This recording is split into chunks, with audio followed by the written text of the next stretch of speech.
গুনাহ করেছো, হতাশ হয়ো না। যুবকদের গুনাহ করা স্বাভাবিক। ইউনিভার্সিটির ছাত্র, কলেজের ছাত্র, প্রফেসর, শিক্ষক, অফিসার ঘুষ খেয়েছেন, জিনা করা হয়েছে, মদ খাওয়া হয়েছে, মিথ্যা কথা বলা হয়েছে, যাই কিছু করেন না কেন ভয় পাওয়ার কারণ নাই, নিরাশ হওয়ার কোনো দরকার নাই। আল্লাহ পাক ডেকে বলেছেন, কুল ইয়া ইবাদিয়াল্লাযীনা সারাফু আলা আনফুসিহিম লা তাকনাতু মির রাহমাতিল্লাহ। আরে আমার আল্লাহর মতো এত ভালো আর কেউ আছে? এত দরদ আর কারো আছে? আমার আল্লাহ বলেন, ও নবী আপনি শোনায় দেন, হে আল্লাহর বান্দারা, তোমরা যারা নিজেদের উপরে বাড়াবাড়ি করেছো, নিজেদের উপরে জুলুম করেছো, অত্যাচার করেছো, আমি আল্লাহর রহমত থেকে নিরাশ হয়ে যেও না। মানুষ যদি অপরাধ করে, বাপের সাথে অপরাধ করেছে, মায়ের সাথে অপরাধ করেছে, মা বাবা সন্তানের চাইতে এত বড় কল্যাণকামী তো আর কেউ নাই, কিন্তু মা বাবা কোনোদিন বলে না আয় আমার ছেলে তোরে মাফ করে দেই, এরকম বলে নাকি? মন চায় ছেলে যদি মাপ চাইতো খুশি হয়ে মাফ করে দিতাম, কিন্তু কেন যে আসে না, ডাকে না যে আয় মাফ করে দেই। মা বাপ আপনাকে এত ভালোবাসে, সেই মা বাপও আপনাকে বলে না যে আয় মাফ করে দেই। আমার আল্লাহ হচ্ছেন এমন আল্লাহ, আল্লাহ রাব্বুল আলামিন ডাকেন, এ বান্দা খুন করেছিস ফিরে আয়, জিনা করেছিস ফিরে আয়, হত্যা করেছিস ফিরে আয়, চুরি করেছিস ফিরে আয়, কুফরি করেছিস ফিরে আয়, সুদ খেয়েছিস, ঘুষ খেয়েছিস, মদ খেয়েছিস ফিরে আয়, এসে আমার দরবারে চোখের পানি ফেল, আমার দরবারে কাঁদাকাটি কর। ইন্নাল্লাহা ইয়াগফিরুয যুনুবা জামিআ ইন্নাহু হুয়াল গফুরুর রহিম। আমার দরবারে চোখের পানি ফেলে কাঁদ, আমি রব্বুল আলামিন জিন্দেগীর গুনাহ মাফ করে দেব। সুবহানাল্লাহ কোন, সুবহানাল্লাহ কোন। আমার কাছে কাঁদ, চোখের পানি ফেল। আল্লাহ রাব্বুল আলামিনের কাছে বান্দার দুইটা ফোঁটা বেশি প্রিয়। একটা হলো জিহাদের ময়দানে যে রক্ত ফোঁটা দেওয়া হয়, এটা আল্লাহর কাছে প্রিয়। আর আল্লাহর ভয়তে গুনার জন্য লজ্জা করে, অনুশোচনা করে বান্দা যখন চোখের পানি ছেড়ে দেয়, আল্লাহর কাছে এটা অত্যন্ত প্রিয়। নবীজি বলেছেন, বান্দা যখন গুনার ভয়তে, আল্লাহর ভয়তে, জাহান্নামের ভয়তে অনুশোচনা করে যখন চোখ দিয়া পানি ছেড়ে দেয়, ওই চোখের পানি নাকের অর্ধেক আসতে না আসতে আল্লাহ রাব্বুল আলামিন বান্দারে মাফ করে দেয়। আল্লাহ বরদাস্ত করতে পারেন না যে বান্দা কান্দু। আমার ভাইরা, আল্লাহ রহমত, এই পৃথিবীতে আল্লাহর রহমতকে 100 ভাগ করা হয়েছে। আল্লাহ রহমতের কত ভাগ?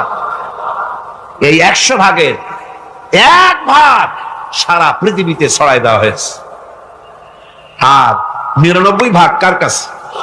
আল্লাহর কাছে। একটা ভাগ দুনিয়া ছড়ানো হয়েছে আদম আলাইহিস সালাম থেকে নিয়ে এই পর্যন্ত, এখান থেকে নিয়ে কিয়ামত পর্যন্ত পৃথিবীতে যত মানুষ আসবে, যত প্রাণী আসবে, তাদের মধ্যে প্রাণী জগতে গাভী তার বাছুরকে ভালোবাসে ঠিক কিনা, হাতি তার বাচ্চাকে ভালোবাসে ঠিক কিনা, মুরগি তার বাচ্চাকে ভালোবাসে কিনা, প্রত্যেক মাই তার সন্তানকে ভালোবাসে মানুষের মতো। এই ভালোবাসা, স্নেহ, এই মমতা, এই করুণা, এই মহব্বত একটা ভাগ দুনিয়ায় দেওয়ার পর আপনি আর আমি যতটুকুন ভাগে পেয়েছি, সেই মহব্বতে, স্ত্রীর মহব্বতে অস্থির, মায়ের মহব্বতে অস্থির, সন্তানের মহব্বতে অস্থির।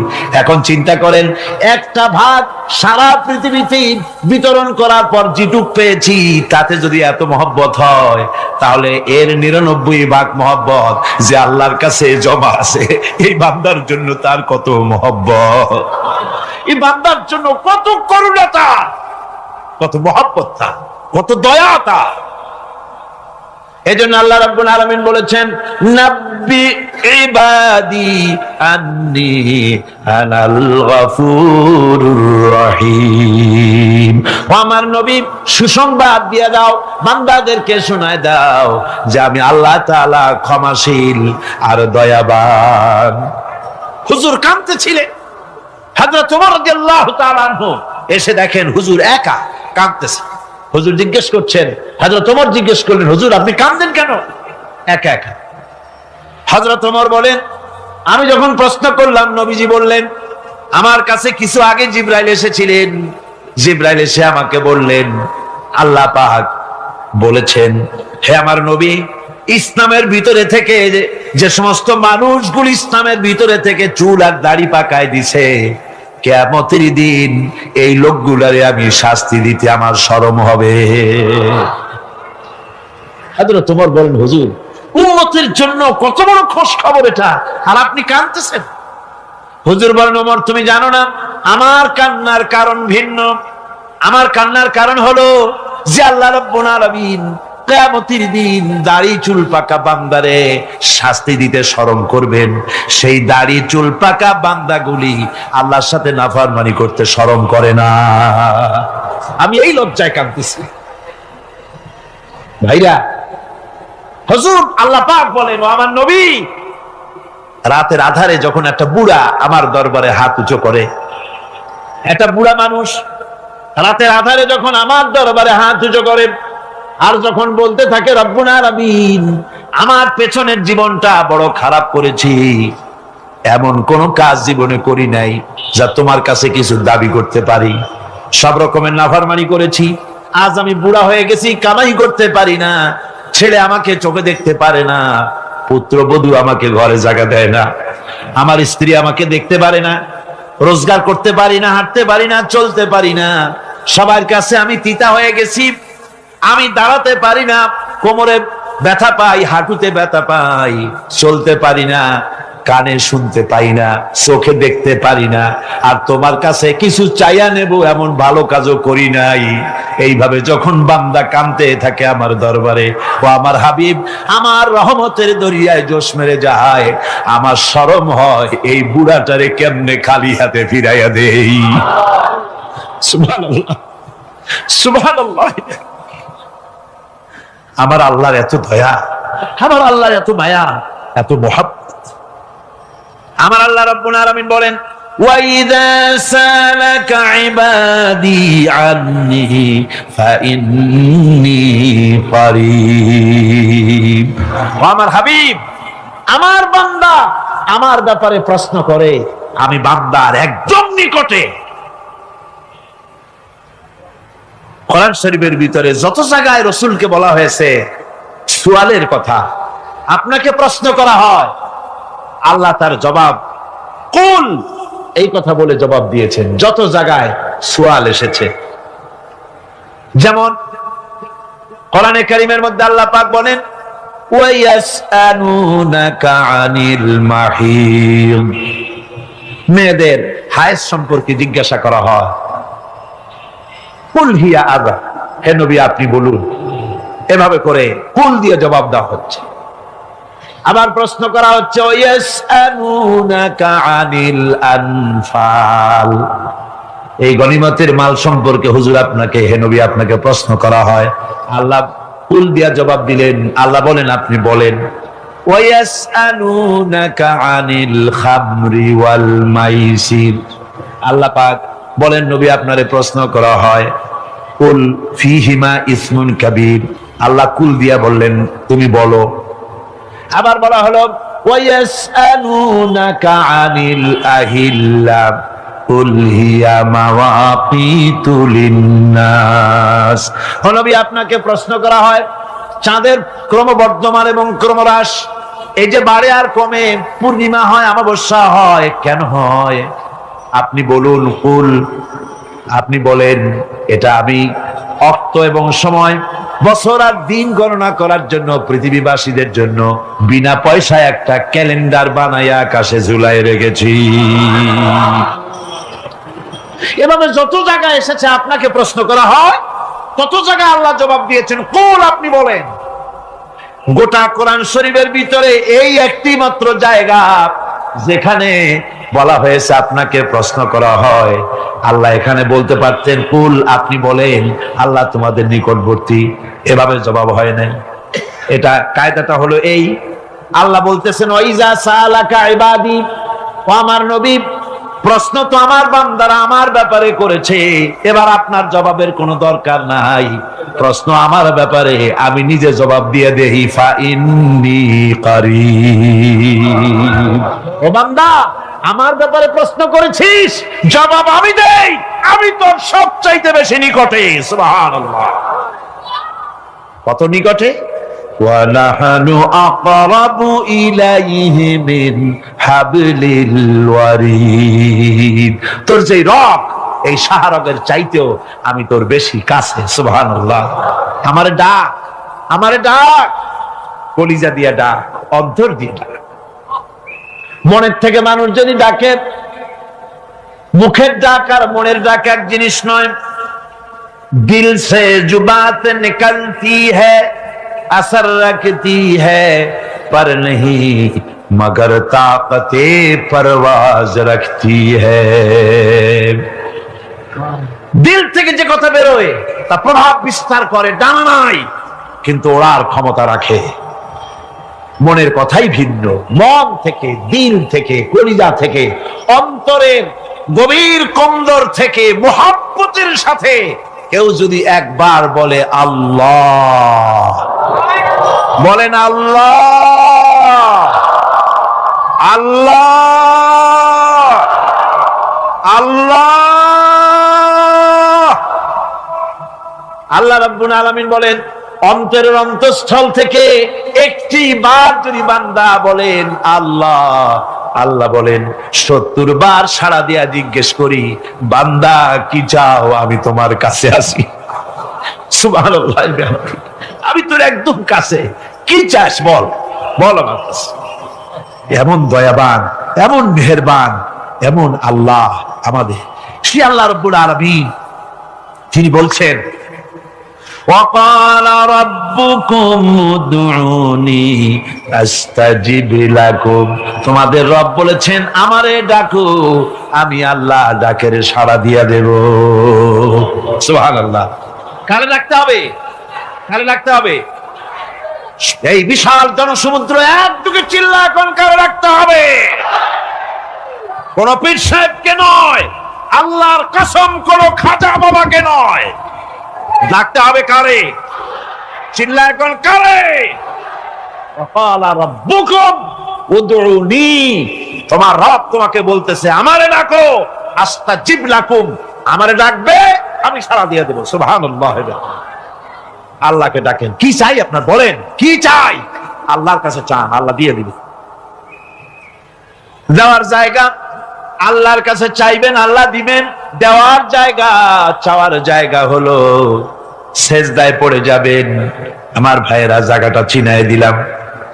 মাজারে যাওয়া লাগবে না, কবরে যাওয়া লাগবে না, 2 রাকাত নামাজ পড়ে সেজদায় পড়ে গিয়া যত বিপদ আছে, মুসিবত আছে, সেজদার মধ্যে চোখের পানি ছেড়ে দেন আর কেন্দে কেন্দে জীবনের কথা বলেন। আল্লাহ রাব্বুল আলামিন আপনার আওয়াজ শুনবেন আর দোয়া কবুল করে নিবেন। কাঁদতে হবে আল্লাহর কাছে। কার কাছে? আল্লাহর কাছে। সুম্মা ইস্তাগফিরুল্লাহ, আর এরপরে সে যদি আমি আল্লাহর কাছে ক্ষমা চাই, ইয়াজিদিল্লাহ গফুরার রহিমা, সে আমি আল্লাহকে গফুর এবং রহিম হিসাবে পাবে। সুবহানাল্লাহ, আল্লাহকে গফুর এবং রহিম হিসাবে পাওয়া যাবে। সব আল্লাহকে বলতে হবে, গুনাহ মাফ চাইতে হবে। এই জন্য হুজুর সাল্লাল্লাহু আলাইহি ওয়াসাল্লাম দৈনিক 100 বার তওবা করতেন। কোন হাদিসে আছে 70 বার, কোন হাদিসে আছে 100 বার তওবা করতেন।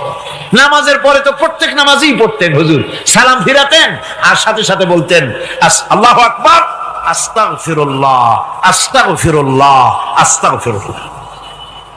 মনে থাকবে আপনাদের? মনে থাকবে? সালাম ফিরাইয়া কি বলবেন?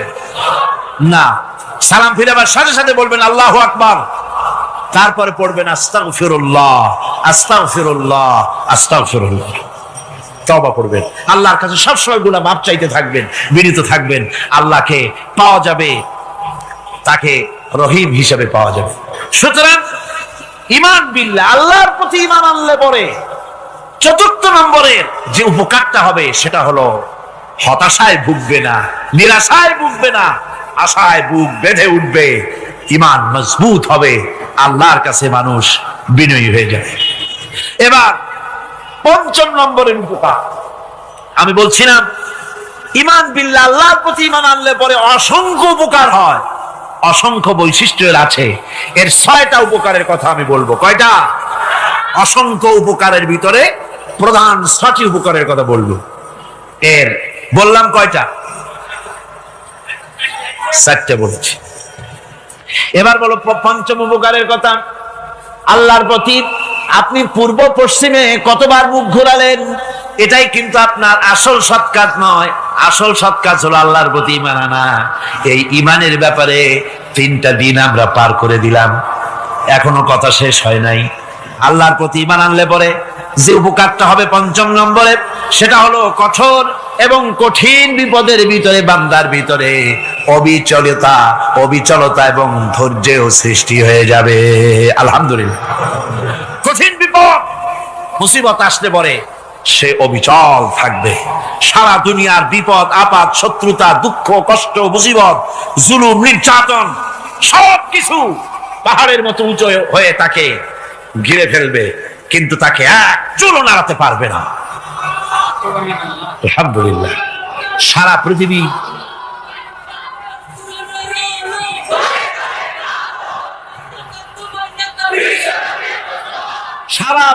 একদিকে আর সে একা একদিকে থাকবে। বিরোধিতা তো হবেই, বিপদ তো আসবেই।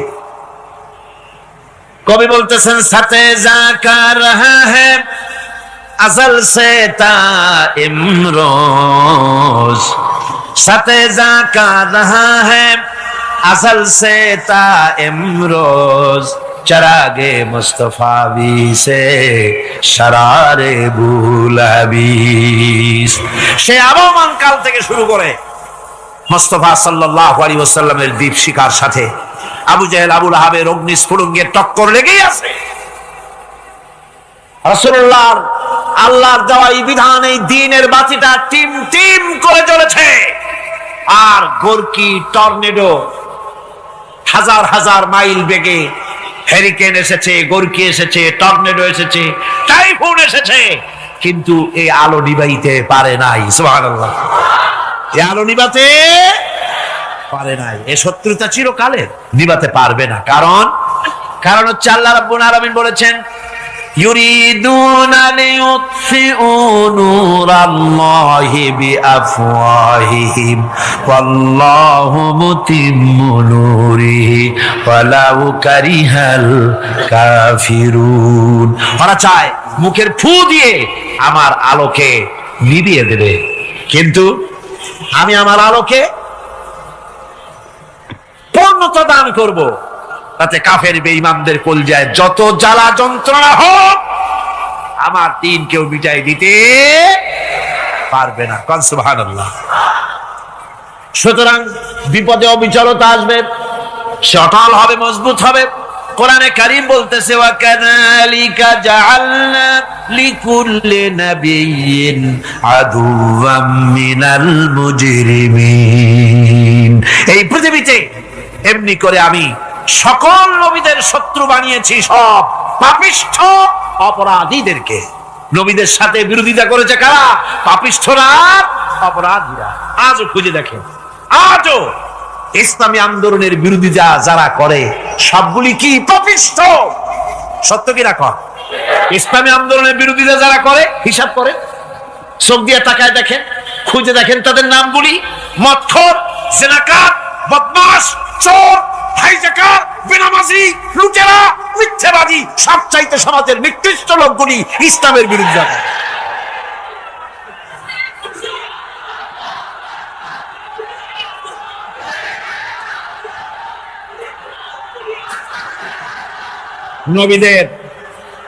নবীদের শত্রু আল্লাহ বলেন, সব যুগে নবীদের সাথে শত্রুতা করেছে পাপিষ্ঠরা।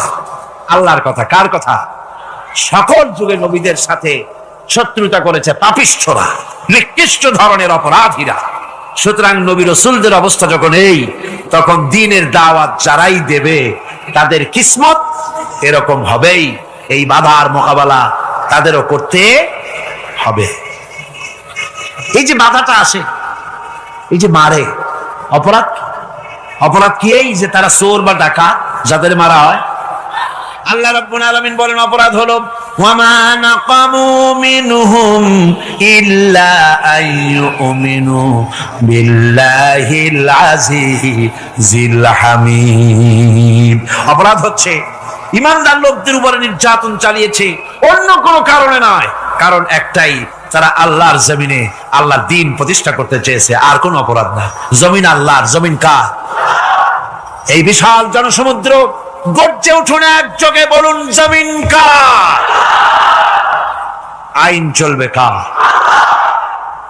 এখানেই সংঘর্ষ বেঁধেছে আবহমান কাল ধরে। মানুষ অত্যাচারিত হয়েছে, সাহাবায়ে কেরাম অত্যাচারিত হয়েছেন। বুখারী শরীফের হাদিসে এসেছে রাসূল করিম সাল্লাল্লাহু আলাইহি ওয়াসাল্লামের কাছে হযরতে খাব্বাব গিয়ে উপস্থিত হয়েছিলেন। হযরতে খাব্বাব বলেন, হাদিসটা এভাবে লেখা হয়েছে বুখারীতে, ওয়ান খাব্বাব বিন আরিদ রাদিয়াল্লাহু তাআলা আনহু قال شكونا إلى رسول الله صلى الله عليه وسلم وهو متوسد بردة له في ظل الكعبة। রাসূলুল্লাহর কাছে গেলাম, কাবা শরীফের কাছে গিয়া দেখি নবীজি একটা চাদর গায়ে দিয়ে তিনি আরাম ফরমাচ্ছিলেন কাবা শরীফের ছায়ায়। সেখানে গিয়ে বললাম, আলা তাস্তানসিরু লানা আলা তাদউ লানা ইয়া রাসূলুল্লাহ, হে আল্লাহর রাসূল, আপনি কি আমাদের জন্য আল্লাহর কাছে দোয়া চাইবেন না? আপনি কি আল্লাহর কাছে আমাদের জন্য সাহায্য চাইবেন না? আমাদের লোকগুলিকে, মুসলমানগুলিকে মারতে মারতে তো শেষ করে ফেলে দিল।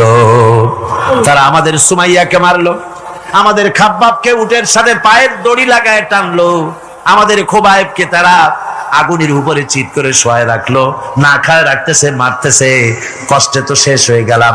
হুজুর, আপনি কি আমাদের জন্য দোয়া করবেন না? হাদিস শরীফে এসেছে নবীজি উঠে বসলেন সোজা হয়ে। নবীজি বলেন, ও আমার সাহাবী, ও খাব্বাব, শোনো, তোমাদের আগে এই পৃথিবীতে যারা দ্বীনের দাওয়াত দিতে এসেছিলেন তাদেরকে সমকালীন রাষ্ট্রশক্তি, সমাজ শক্তি তাদেরকে ধরত। ফায়ুখাজুর রাজুলু, তাদেরকে তারা ধরতো। ফায়ুফারু লাহু ফিল আরদ, আর তার জন্য জমিনের ভিতরে কবর বানাইতো। ওই কবর ফায়ুজালু ফিহা, ওই কবরের ভিতরে তাকে কোমর পর্যন্ত গেড়ে দিত। সুম্মা ইউতা বিল মানশার, এরপরে করাত আনতো। ফায়ুদাউ আলা রাসিহি, এরপরে ওই করাত তার মাথার উপরে রাখতো। ফায়ুজালু নিসফাইন, এরপরে করাত দিয়া চিরে জীবিত মানুষটারে দ্বিখণ্ডিত করে ফেলে দিত। মা ইয়াসুদ্দুহু যালিকা আন দীনিহি, ও আমার খাব্বাব, এত কষ্ট দেওয়ার পরেও সেই যুগের কোন মুসলমানকে, দ্বীনের দায়ীদেরকে আল্লাহর দ্বীন থেকে এক চুলো তারা সরাই দিতে পারে নাই, এক চুলো সরাতে পারে নাই। ওয়াল্লাহি, ও খাব্বাব, আমি আমার আল্লাহর নামে কসম করে বলছি, লা ইউতাম্মান্নাল্লাহু হাযাল আমরা হাত্তা ইয়াসিরা আর-রাকিবু মিন সানা ইলা হাযরামাউত।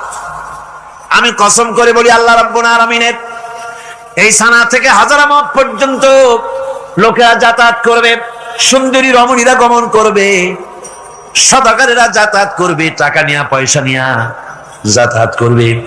তাদের মনের মধ্যে লুটের ভয়, টাকার ভয়, চুরির ভয়, ডাকাতির ভয়, জেনার ভয়, হত্যার ভয়, ধর্ষণের ভয়, কোনো ভয় থাকবে না। লা ইয়াখাফু ইল্লাল্লাহ, আল্লাহ ছাড়া কোনো ভয় থাকবে না। এমন একটা সমাজ, এমন একটা সময় আসবে, ওয়ালাকিন্নাকুম তাস্তাজিলুন, অথচ খুব তাড়াহুড়ো তোমরা করতেছো। তাড়াহুড়ো করো না, সময় আসবে ইনশাআল্লাহ। আমার ভাইয়েরা, আমার বন্ধুগণ, কঠিন বিপদে অবিচলতা এবং ধৈর্যের দৃষ্টান্ত রেখে গেছেন আম্বিয়া আলাইহিমুস সালাম। সুবহানাল্লাহ। কঠিন বিপদে অবিচলতা, দৃঢ়তা, ধৈর্য কারে বলে, তার দৃষ্টান্ত কারা রেখেছেন? আম্বিয়া আলাইহিমুস সালাম। ওনারাই আমাদের আদর্শ, নবীরাই আদর্শ। সাহাবায়ে কেরাম রিদওয়ানুল্লাহ তাআলা আলাইহিম আজমাইন আমাদের আদর্শ। ভাইরা আমার, মুসা আলাইহিস সালামকে ফেরাউন যখন ঘিরে ফেলে দিল, কোরআনের সব কথা গল্প গুজবার ইতিহাসের জন্য লেখা হয় নাই। কোরআনের মধ্যে যা লেখা হয়েছে সব বান্দাদের উপদেশের জন্য, যাতে করে লোকেরা চিরটা কাল এর থেকে উপদেশ নিয়ে নিজেদের তৈরি করতে পারে। জোরে বলেন সুবহানাল্লাহ। মুসা আলাইহিস সালামের কথা আল্লাহ বলেন, ফেরাউন তাকে ঘিরে ফেলে দিল, পালাবার রাস্তা নাই। ফালাম্মা তারাআল জামআন ক্বালা আসহাবু মূসা ইন্না লামুদরাকুন। মুসা আলাইহিস সালামের উম্মতেরা বললেন, হে মুসা, পাকড়াও হয়ে গেছি, পালাবার রাস্তা নাই। তিন দিক থেকে আমাদেরকে ঘেরাও করেছে ফেরাউনের শক্তি। সামনে কি? দরিয়া, আর তিন দিকে কি? ঘেরাও আন্দোলন। পালাবার পথ নাই, পালাবার পথ নাই। সারাশি আক্রমণ, ঘেরাও আন্দোলন। এই যে ঘেরাও টেরাও তো আজকে নতুন নাই, ঘেরাও আসছে অনেক আগের থেকে। আসলে কথা বুঝতে পেরেছি। মাইক না থাকলে আমি কি করবো কোন? আজকে এরকম হচ্ছে কেন? আগামীকাল ঠিক হবে ইনশাআল্লাহ, রাগ করেন না। গান হচ্ছে, বসেন বসেন। শয়তান ঢুকছে মাইকের মধ্যে। অনেক সময় হয় কি, মাইকের হাই পাওয়ারের যে মেশিন আছে, এর ভিতরে ইথার থেকে রেডিওর ওই গানগুলি ওর মধ্যে ঢুকে পড়ে। কথা বুঝতে পেরেছে? এই জন্য শয়তান তো আর বসে থাকে না, ওরা তো কিছু করার আছে। ধৈর্য ধরেন, ধৈর্য ধরেন। কালকে অপারেটরদেরকে মাওলানা শামসুদ্দিন সাহেবের কাছে অনুরোধ করব, অপারেটর একটু ভালো করে হেদায়েত করে দেবেন। মাইকে আজকে আমার নিজেরও কষ্ট হচ্ছে, আমিও বুঝতে পারছি না যে আমার কথাগুলি কি আওয়াজে বেরোচ্ছে, যার জন্য আমাকে বেশি চিল্লাইতে হচ্ছে। বক্তাকে কি লাউডে তার কথা বেরোচ্ছে তা তার কানে আসতে হয়, তাহলে বোঝা যায় যে আমার কথাগুলি কিভাবে বেরোচ্ছে। এটা এই অবস্থায় সিচুয়েশন আজকে নাই, এবং লোকেরাও মাইকের ব্যাপারে আজকে অভিযোগ করেছে, যা বিগত 16 বছরে করে নাই। সেটের ব্যাপারে কোথাও কোনো অসুবিধা হয়েছে? মাইকটা ভালো, এবং মাইক যারা দেন প্রতি বছর খেদমত করে, আল্লাহ তাদের প্রতি রহম করুন। সবাই বলেন আমিন। এদেরকে রাগ করে পথে পাই আবার মারধর করেন না। সিলেটের যে তাফসীর মাহফিল হয়, বিগত 19 বছর তাফসীর করেছি একটানা, এবার 20 বছর পুরো হবে ইনশাআল্লাহ। সিলেটে একটানা 20 বছর তাফসীর করতেছি সেখানে। তো মাইক, একটা লোক বিনা পয়সা মাইক দেয়, মাইকের ভাড়া সে নেয় না। তাফসীরের মাহফিলের মাইকের ভাড়া নেয় না। যে বছর এরশাদ সরকার আমাকে প্লেন থেকে নামতে দিল না, আপনাদের মনে আছে? সিলেট থেকে ফিরাই দিল। এই খবরটা মাইকম্যান যখন শুনেছে যে আমাকে নামতে দেয় নাই, ফিরাই দেওয়া হয়েছে, সাথে সাথে স্ট্রোক করেছে, হার্ট ফেল করে দুনিয়া থেকে বিদায় হয়ে গিয়েছে। সিলেটে তাফসীর হতে পারবে না, এই কথাটা বরদাস্ত করতে পারে না। আমি কেঁদেছি আর দোয়া করেছি, আল্লাহ, কোরআনের মহব্বতে লোকটার এই অবস্থা হলো, তোমার জান্নাত তুমি দয়া করে তাকে দান করে দিও। কাজে কোনো ব্যবসায়ী চায় না যে তার ব্যবসাটা খারাপ হোক, লোকেরা মন্দ বলুক। এ মাইকের ব্যাপারে আপনারা আজকে রাগারাগি করেন না, যা হয়েছে কালকে ভালো হবে ইনশাআল্লাহ। সবাই বলেন ইনশাআল্লাহ। এখন চলেন আমরা ফেরাউনের অবস্থা দেখি গিয়া কি করতেছে ফেরাউন। মুসা আলাইহিস সালামকে ঘেরাও করে ফেলেছে, পালাবার উপায় নাই। একদিকে দরিয়া, তিন দিকে ফেরাউনের শক্তি। এই যে ঘেরাও টেরাও মানে নতুন তো না, ধর্মঘট নতুন না, এ পুরানা জিনিস। এই পৃথিবীতে সর্বপ্রথম ধর্মঘট কিসের উপরে হয়েছে জানেন? এই পৃথিবীর প্রথম ধর্মঘট হয়েছে পেঁয়াজ, রসুন আর ডাইলের উপরে। মুসা আলাইহিস সালামের জামানায় লান নাসবিরা আলা তাআমিন ওয়াহিদ, আমরা এক রকমের খাদ্য আর খাবো না, আমাদের পেঁয়াজ দেওয়া লাগবে, ডাল দেওয়া লাগবে, রসুন দেওয়া লাগবে। সর্বপ্রথম ধর্মঘট হয় মুসা আলাইহিস সালামের জামানায়, সেখান থেকে শুরু হয়েছে। কিন্তু মশাল মিছিল যে আসলো কই থেকে, এইটা আমি খুঁজে পাইনি। পরে প্রত্যেকটা জিনিসের ইতিহাস আছে, আমি খুঁজতে খুঁজতে পেলাম। আমি জানি না এর ইতিহাস মূলে কোথায়, কিন্তু আমি যদ্দূর খুঁজে পাইছি সেটা হলো মশাল মিছিলের আবিষ্কার হয়েছে লঙ্কায় রাবণের সময়। হনুমানের লেজে আগুন দিয়া তারপরে লঙ্কা কাণ্ড ঘষালো, নামই আছে লঙ্কা কাণ্ড। হনুমানেরা লেজে আগুন দিয়ে রাবণ যে লঙ্কায় মশাল মিছিল করেছিল হনুমানদের দিয়া, ওই হনুমানের ওই সিস্টেমটা এখন আমাদের দেশে চালু আছে। এইটা আসলে কোন ভদ্রলোকের এই মিছিল হওয়া উচিত না। আগুন নিয়ে কিসের মিছিল? আগুন হলো জাহান্নামের প্রতীক। আগুন কিসের প্রতীক? জাহান্নামের প্রতীক। যদিও আমাদের উপকারে লাগে, কাজে লাগে। সুতরাং আমরা যা করব, প্রত্যেকটা জিনিসের পেছনে সুন্নতে নববীর কোন না কিছু থাকতে হবে। কথা বুঝতে পেরেছেন?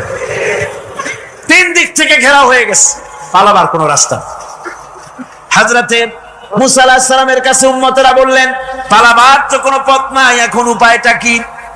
আমাদের তো আর উপায় নাই। মুসা আলাইহিস সালাম দেখেন বিপদে পড়ে গেছেন, কিন্তু ধৈর্য হারান নাই, ভয় পান নাই। ভয় পাইছিলেন? ভয় পেয়েছেন? প্রশ্নই ওঠে না। মুসা আলাইহিস সালাম আল্লাহ পাক যাদেরকে বলেছেন উলুল আযম রাসূল, যাদের বলেছেন তার মধ্যে হযরত মুসা একজন উলুল আযম পয়গম্বর।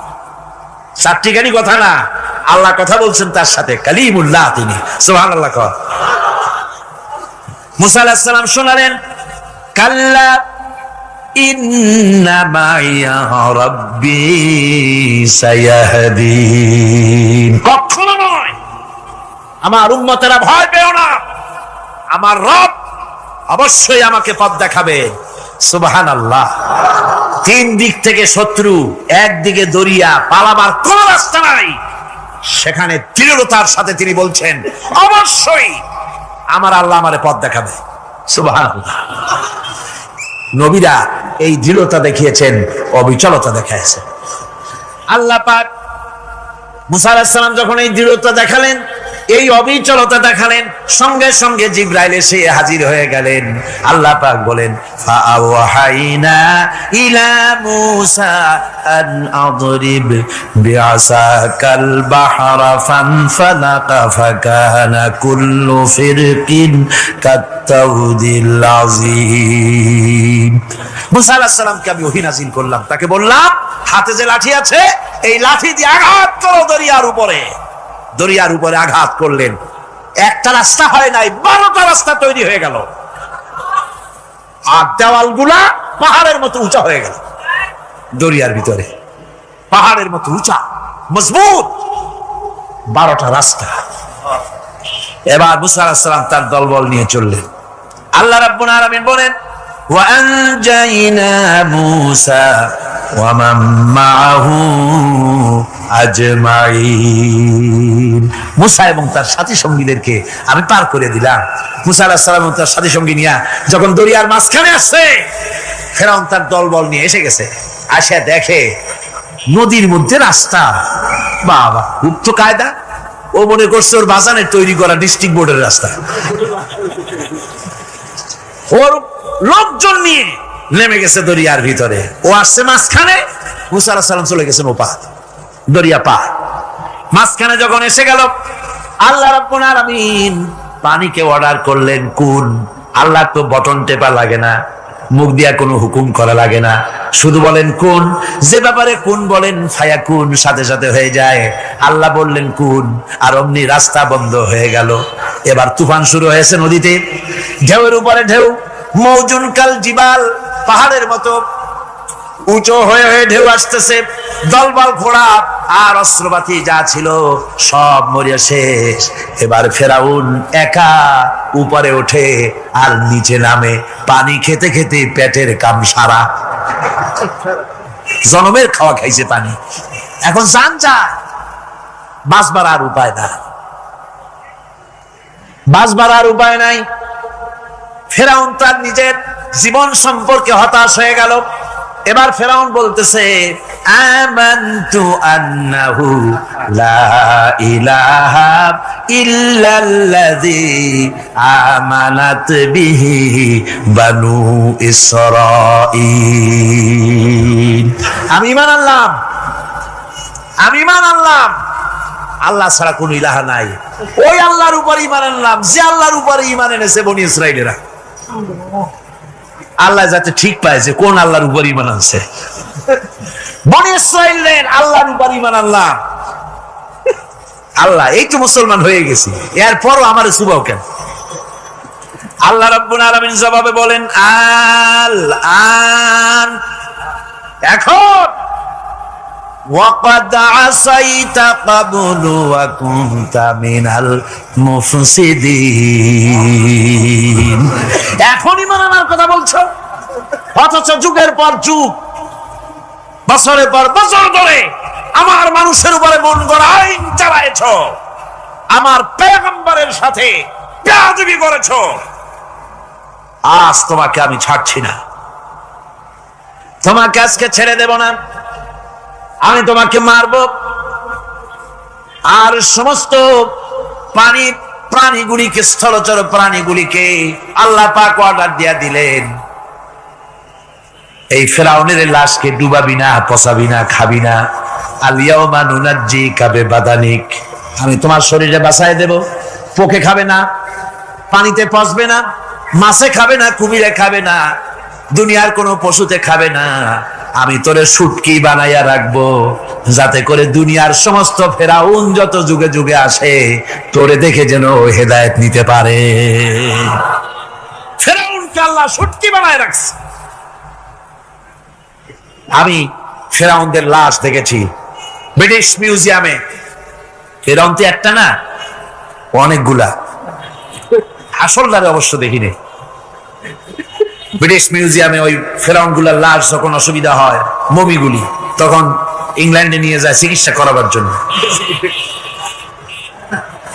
চোখ টোক আছে গর্তের ভিতরে, তারপরে চামড়া টামড়া হাড়ের সাথে মিশানো, ওইভাবে চেহারা দেখলে মনে হয় যে সত্যি ফেরাউনি গুলা।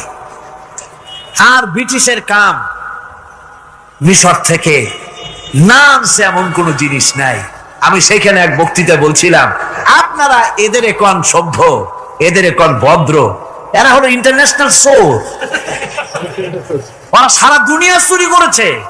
লন্ডনে বক্তৃতা করেছি, সারাটা দুনিয়া চুরি করছে, আমাদের দেশকে শোষণ করেছে। এই বিশাল ভূভাগকে শোষণ করে ইংল্যান্ডের দ্বীপটাকে তারা সাজাইছে। তারা ময়ূর সিংহাসনের, শাহজাহানের ময়ূর সিংহাসনের ময়ূরের বাম চোখে কোহিনূর মণি লাগাইছিলেন, শাহজাহান ময়ূরের ডান চোখে কোহিনূর মণি লাগায় নাই।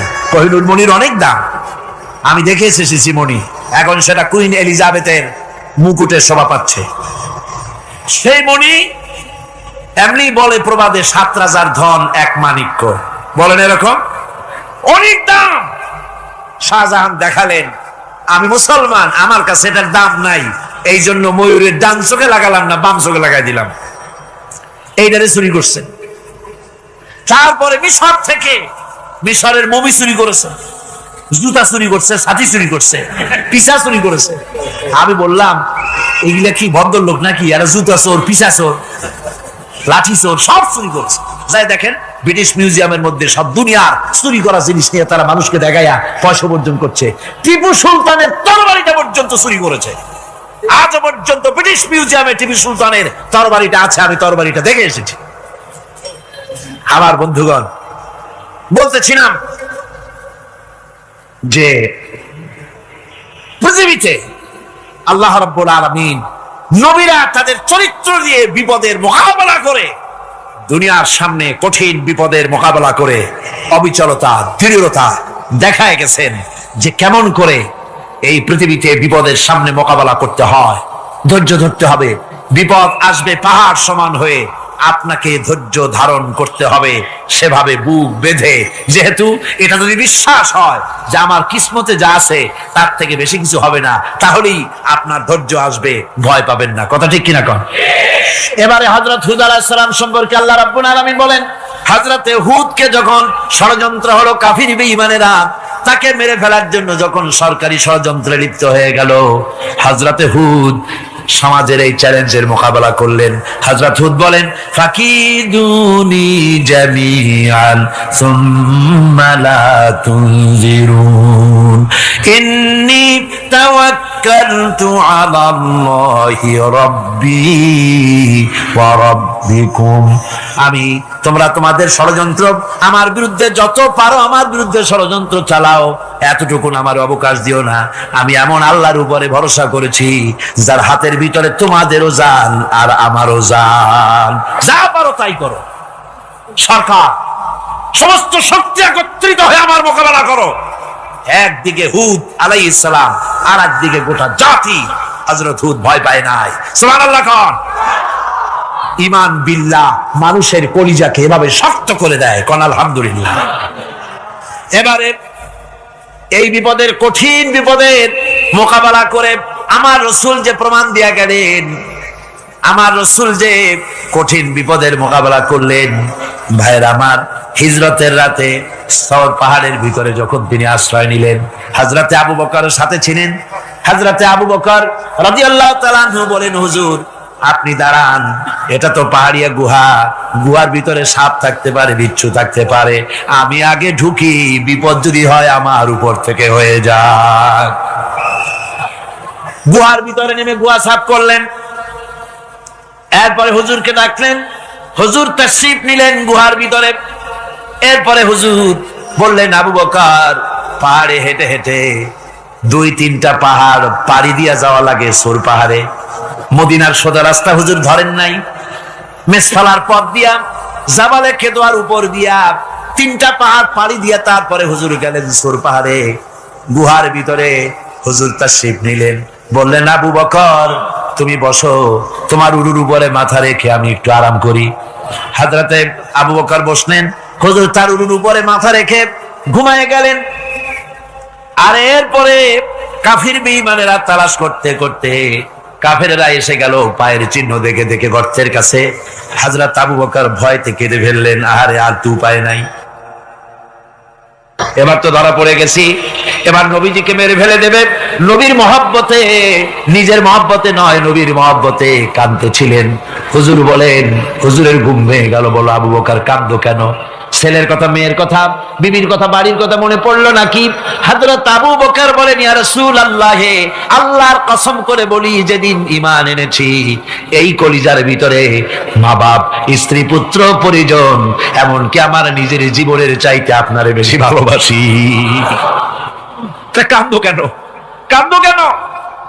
হযরত আবু বকর বলেন, হুজুর ধরা পড়ে গেছি, কাফেররা এসে গেছে গর্তের কাছে, তাকালি আমাদের দেখতে পাবে, আমরা তো মাইনরিটি, ওরা তো মেজরিটি, আমরা তো ধরি মারি ফেলাই দেবে, আপনাকে মেরে ফেলে দেবে, এই জন্য কাঁদি।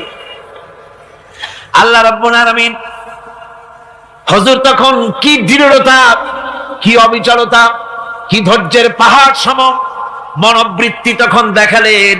আল্লাহ কোরআন শরীফে চিরকাল যাতে মানুষেরা হেদায়েত নিতে পারে সেজন্য হুজুরের কথা উঠায় দিলেন কোরআনে। আল্লাহ পাক বলেন, ইযহুমা ফিল গার ইয ইয়াকুলু লিসাহিবিহি লা তাহজান ইন্নাল্লাহা মা'ানা।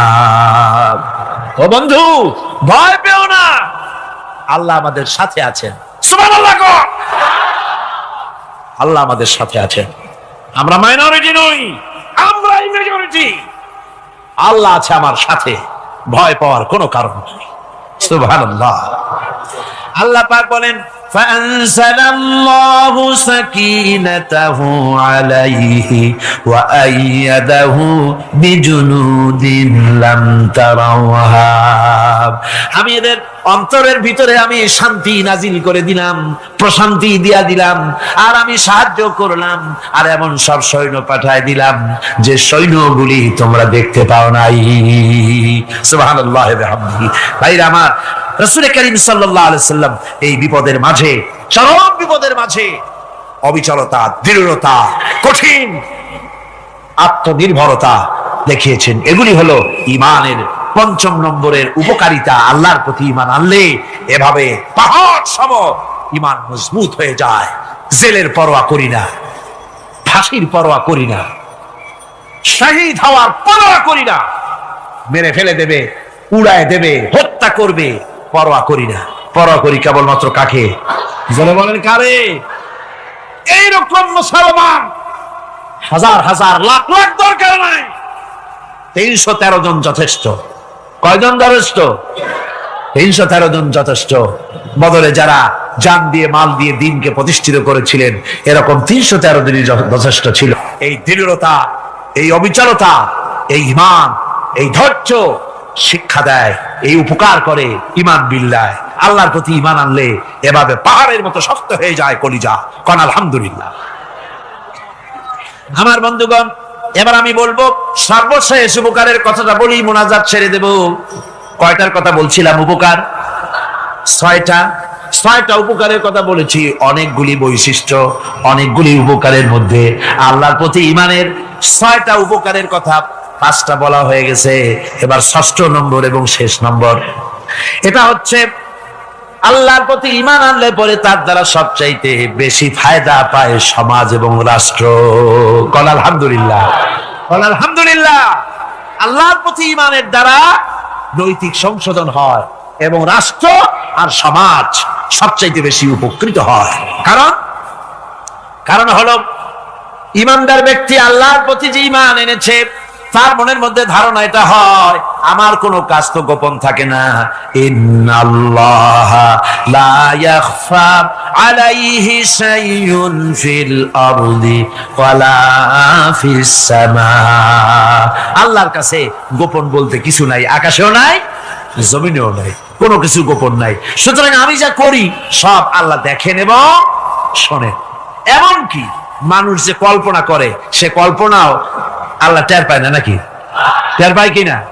ওয়াইন তুবদু মিন আনফুসিকুম আও তুখফুহু ইউহাসিবুকুম বিহিল্লাহ। মনের ভিতরে যে কল্পনা করো, আল্লাহ পাক বলেন এই কল্পনারও হিসাব আমি রব্বুল আলামিন তোমার কাছ থেকে নেব। ফায়ুআযযিবু মান ইয়াশাউ, যারে খুশি শাস্তি দেব আর যারে খুশি আমি maaf করে দেব। জোরে বলেন সুবহানাল্লাহ। ফায়াগফিরু লিমান ইয়াশা ওয়া ইউআযযিবু মান ইয়াশা, যারে খুশি maaf করব, যারে খুশি শাস্তি দেব, কল্পনারও হিসাব নেব।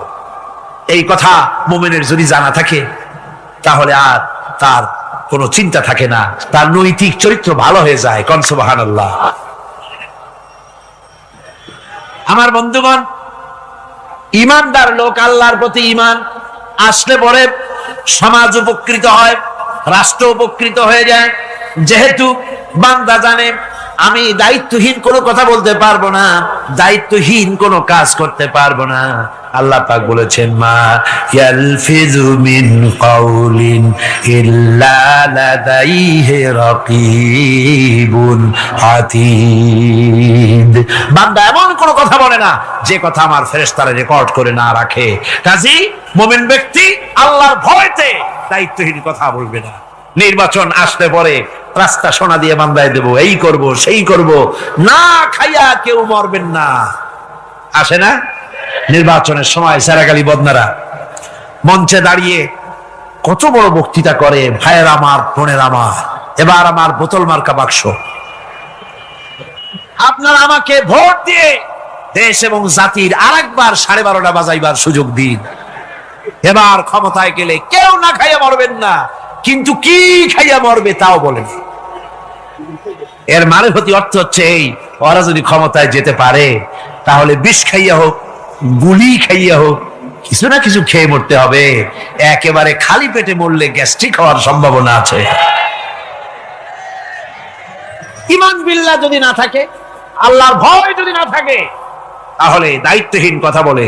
আর আল্লাহর ভয় যদি থাকে, তাহলে নৈতিকতার সংশোধন হয়ে যায়, দায়িত্বপূর্ণ কথা বলে, মানুষকে ফাঁকি দেয় না। আমার বন্ধুগণ, আল্লাহ রাব্বুল আলামিন তার বান্দা যারা আল্লাহকে ভয় করে, সেই ভয় করা বান্দাগুলির মনের মধ্যেই চিন্তা এসে যায়, আমি যেখানে থাকি না কেন আল্লাহ আমাকে দেখতেছেন, শুনতেছেন। রাতে হোক দিনে হোক, যেখানে আছি আল্লাহ আমারে দেখতেছেন। আল্লাহ পাক বলতেছেন, ওয়া হুয়া মাআহুম ইজ ইউবাইতুনা মা লা ইয়ারদা মিনাল কওলি ওয়া কানা আল্লাহু বিমা ইয়ামালুনা মুহীতা। আল্লাহ পাক বলেন, আমি তো আমার বান্দার নিকটে তখনও থাকি যখন সে গোপনে গোপনে রাতের বেলায় আমার মর্জির খেলাফ পরামর্শ করে। আমার মর্জির খেলাফ পরামর্শ করতেছে রাত্রে, আমি তো তখনও কাছে থাকি, ওটা আমি শুনি। ঈমান যদি আসে তাহলে এই সব কাজ থেকে সে বিরত থাকে। সে যদি কম হয় সেখানেও আল্লাহ, বেশিও যদি হয় সেখানেও আল্লাহ। এমন কোন জায়গা আছে নাকি চিটাগংয়ে যেখানে আপনি একটা আকাম করবেন আর আল্লাহ টের পাবে না? কোন আছে নাকি? আচ্ছা, চট্টগ্রামে না থাকুক, বাংলাদেশের কোন জায়গা আছে নাকি? পার্বত্য চট্টগ্রামে যত পাহাড় আছে, উঁচু নিচে জায়গা আছে, ওই জায়গায় বোধহয় আছে নাকি? সারা পৃথিবীতে আছে কোথাও? আল্লাহকে ফাঁকি দেওয়ার জায়গা কোথাও? সব স্পষ্ট। আল্লাহ কি ঘুমায় নাকি? ঘুমায়? তার কাছে দিনও যা, রাতও তা। সমানে তিনি দেখতে পান, শুনতে পান, সবকিছু দেখতে পান, সবকিছু শুনতে পান। তাকে ফাঁকি দেওয়ার কোনো উপায় না। এই জন্য ৬০ নম্বরের উপকার যেটা হয় সেটা হলো সমাজ উপকৃত হয় ওই মানুষ দিয়ে যার মধ্যে ঈমান আছে। হযরত ওমর রাদিয়াল্লাহু তাআলা আনহু রাতের আধারে শেষ রাত্রে ঘুরতেছিলেন, দেখেন এক বাড়িতে কথা হচ্ছে, কথাবার্তার আওয়াজ পাওয়া যায়। মনে করলেন কোন অসুখ বিসুখ নাকি। ঘরে গিয়ে কান পাচ্ছেন দেওয়ালের সাথে, শুনতে পাচ্ছেন ভিতরে বুড়ি মা তার মেয়েকে বলছে, এই মেয়ে ওঠ, উটের দুধ দোয়াই নিয়ে আসছি, এর মধ্যে পানি মিশা, তারপর সকালে বাজারে নিয়ে যা। মেয়ে বলছে, মা এই কামটা আমি পারবো না। কেন পারবি না? হযরত ওমর ফরমান জারি করেছেন, দুধে পানি মিশাতে নিষেধ করেছে, কাজে এই কাজটা আমি পারবো না। আরে বেটি, আমিরুল মুমিনিন দেখ এখন কোথায় যায়, ঘুমায় আছে, সে কি দেখতেছে নাকি যে পানি মিশাই না কি মিশাই? মেয়ে বলতেছে, মা আমিরুল মুমিনিনকে ফাঁকি দেওয়া যেতে পারে, তার পুলিশ বাহিনীকে ফাঁকি দেওয়া যেতে পারে, কিন্তু আল্লাহ রাব্বুল আলামিনের চোখকে ফাঁকি দেওয়া যাবে না। হযরত ওমর এই কথা শুনে বাড়ি চলে গেলেন আর নিজের ছেলেকে ডেকে বললেন, ছেলে আমার, অমুক জায়গায় একটা বাড়ি আছে, সেখানে একটা যুবতী মেয়ে আছে, ওই মেয়েটার বিয়ে হয়েছে কিনা শোনো, যদি বিবাহ না হয়ে থাকে তুমি তোমার নিজের বিয়ের প্রস্তাব দাও। আমিরুল মুমিনিন এই মেয়েটা সুন্দরী কেমন, স্বাস্থ্য কেমন কিছুই দেখলেন না, দেখলেন তাকওয়া। কি দেখলেন? আল্লাহর ভয়। আল্লাহর ভয় যখন একটা জাতির মধ্যে আসে, পুলিশ লাগে না, পুলিশের কাজ কমে যায়। 60,000 সৈন্য তাদের অশ্ব নিয়ে, তাদের উষ্ট্র নিয়ে, তাদের মালপত্র নিয়ে, জাহাজের সামান নিয়ে শ্রাবণের খরস্রোতা নদী, উত্তাল তরঙ্গমালায় ভরা নদীর উপর থেকে এই সাহাবীরা পাড়ি দিয়ে ওপার চলে গেলেন। ওপার যাওয়ার পরে হযরতে সাদ বলছেন, তোমাদের কেউ কি হারায় গেছে নাকি? সবাই এদিক ওদিক তাকায়, খুব করে বলল, মানুষ তো দূরের কথা, একটা উট আর ঘোড়াও একটাও হারায় যায় নাই। একজন বলল, আমার একটা পেয়ালা, যে পেয়ালা আমি পানি পান করতাম, সেই পেয়ালাটা তুফানে ছিটকে কোথায় চলে গেছে, ওইটা হারায় গেছে। হযরতে সাদ বলেন, মুজাহিদের কোন জিনিস ধরিয়া নিতে পারে না, অবশ্যই তা ফেরত আসবে। এই কথা তিনি বলতেছিলেন, হঠাৎ করে দরিয়ার কিনারে একটা আওয়াজ হলো, দেখা গেল তুফানের ভিতরে সেই হারানো বাটিটা তাদের মধ্যে বেরিয়ে এসেছে। আল্লাহু আকবার! মুজাহিদদেরকে সাহায্য করেন স্বয়ং আল্লাহ রাব্বুল আলামিন। আফ্রিকার জঙ্গলের কাছে ভিন্ন ইতিহাস, জঙ্গলের কাছেই মুসলমানদেরকে থাকতে দেওয়া হয়েছিল। মনে করা হয়েছিল জঙ্গলের সমস্ত হিংস্র প্রাণীরা এই মুসলমানদের শেষ করে দেবে, যুদ্ধ করা লাগবে না। হযরতে সাদ সে অবস্থা বুঝতে পারলেন, তিনি একটা মঞ্চ তৈরি করলেন। সেই মঞ্চের উপরে দাঁড়ায় জঙ্গলের প্রাণীদের দিকে লক্ষ্য করে তিনি নোটিশ জারি করে দিলেন, বললেন, ইয়া আইয়াতুহাল হাশারাতু ওয়াস-সিবাউ নাহনু আসহাবু রাসূলুল্লাহ সাল্লাল্লাহু আলাইহি ওয়াসাল্লাম। হে জঙ্গলের হিংস্র প্রাণীরা, আমরা আল্লাহ রাসূলের সাহাবী, ফাইন্না নাজিলুনা ফামান ওয়াজাদনা বাদাহু কাতালনাহু। আমরা রাসূলের সাহাবী, এইখানে আল্লাহর দ্বীনকে কায়েম করার জন্য আমরা এসেছি, আল্লাহর কলেমার আওয়াজ নিয়ে আমরা এখানে রাত কাটাবো। সুতরাং এই জঙ্গলের ভিতরে হিংস্র প্রাণী যত আছো, সব আমাদের এই জায়গা ছেড়ে অন্যত্র চলে যাও। আফ্রিকার জঙ্গলি মানুষেরা চিন্তা করলো, মানুষের কথা কি জঙ্গলি প্রাণীতে শোনে নাকি, পাগলে কয় কি? তারা তাকায় তাকায় দেখলো, হযরতে সাদের এই ঘোষণার পরে বাঘের কাতারে বাঘ, সিংহের কাতারে সিংহ, সাপের কাতারে সাপ, যার যার ডিম আর বাচ্চা গুলি মুখে কামড়ায়া সাহাবীদের এলাকা ছেড়ে দিয়ে তারা অন্যত্র চলে গেল। আমার মুসলমান ভাইরা, এই ছিল মুসলমানদের ইতিহাস। দ্বীন প্রতিষ্ঠা করার কাজে মুসলমান এগোলে আল্লাহই মদত করেন। কে মদত করেন? এই অপরাধে বেলালকে তারা মেরেছে, তাকে ভাইরা ওরা হযরতে খাব্বাবকে বেঁধেছে, খুঁটির সাথে বেঁধে চতুর্দিক থেকে তীর নিক্ষেপ করছে, তরবারি মারতেছে, শরীরের গোশত। সুবহানাল্লাহ পড়ে হযরত আব্বাস রাদিয়াল্লাহু তাআলা আনহু বর্ণনা করছেন, সামি'তু রাসূলুল্লাহ সাল্লাল্লাহু আলাইহি ওয়াসাল্লাম ইয়াকুল আইনান লা তামাসসুহান নারু আইনুন বাকাত মিন খাশিয়াতিল্লাহ ওয়া আইনুন বাতাত তাহরিসু ফি সাবিলিল্লাহ, রাওয়াহু তিরমিজি। হযরত ইবনে আব্বাস রাদিয়াল্লাহু তাআলা তিনি বলছেন, আমি রাসূলুল্লাহকে বলতে শুনেছি, আল্লাহর নবী বলেছেন, দুইটি চোখে জাহান্নামের আগুন দুইটা চোখকে স্পর্শ করবে না। একটা চোখ হচ্ছে গভীর রাত্রে যারা আল্লাহর ভয়তে জাহান্নামের ভয়তে যারা কান্দে, জাহান্নামের আগুন ওই চক্ষুকে স্পর্শ করবে না।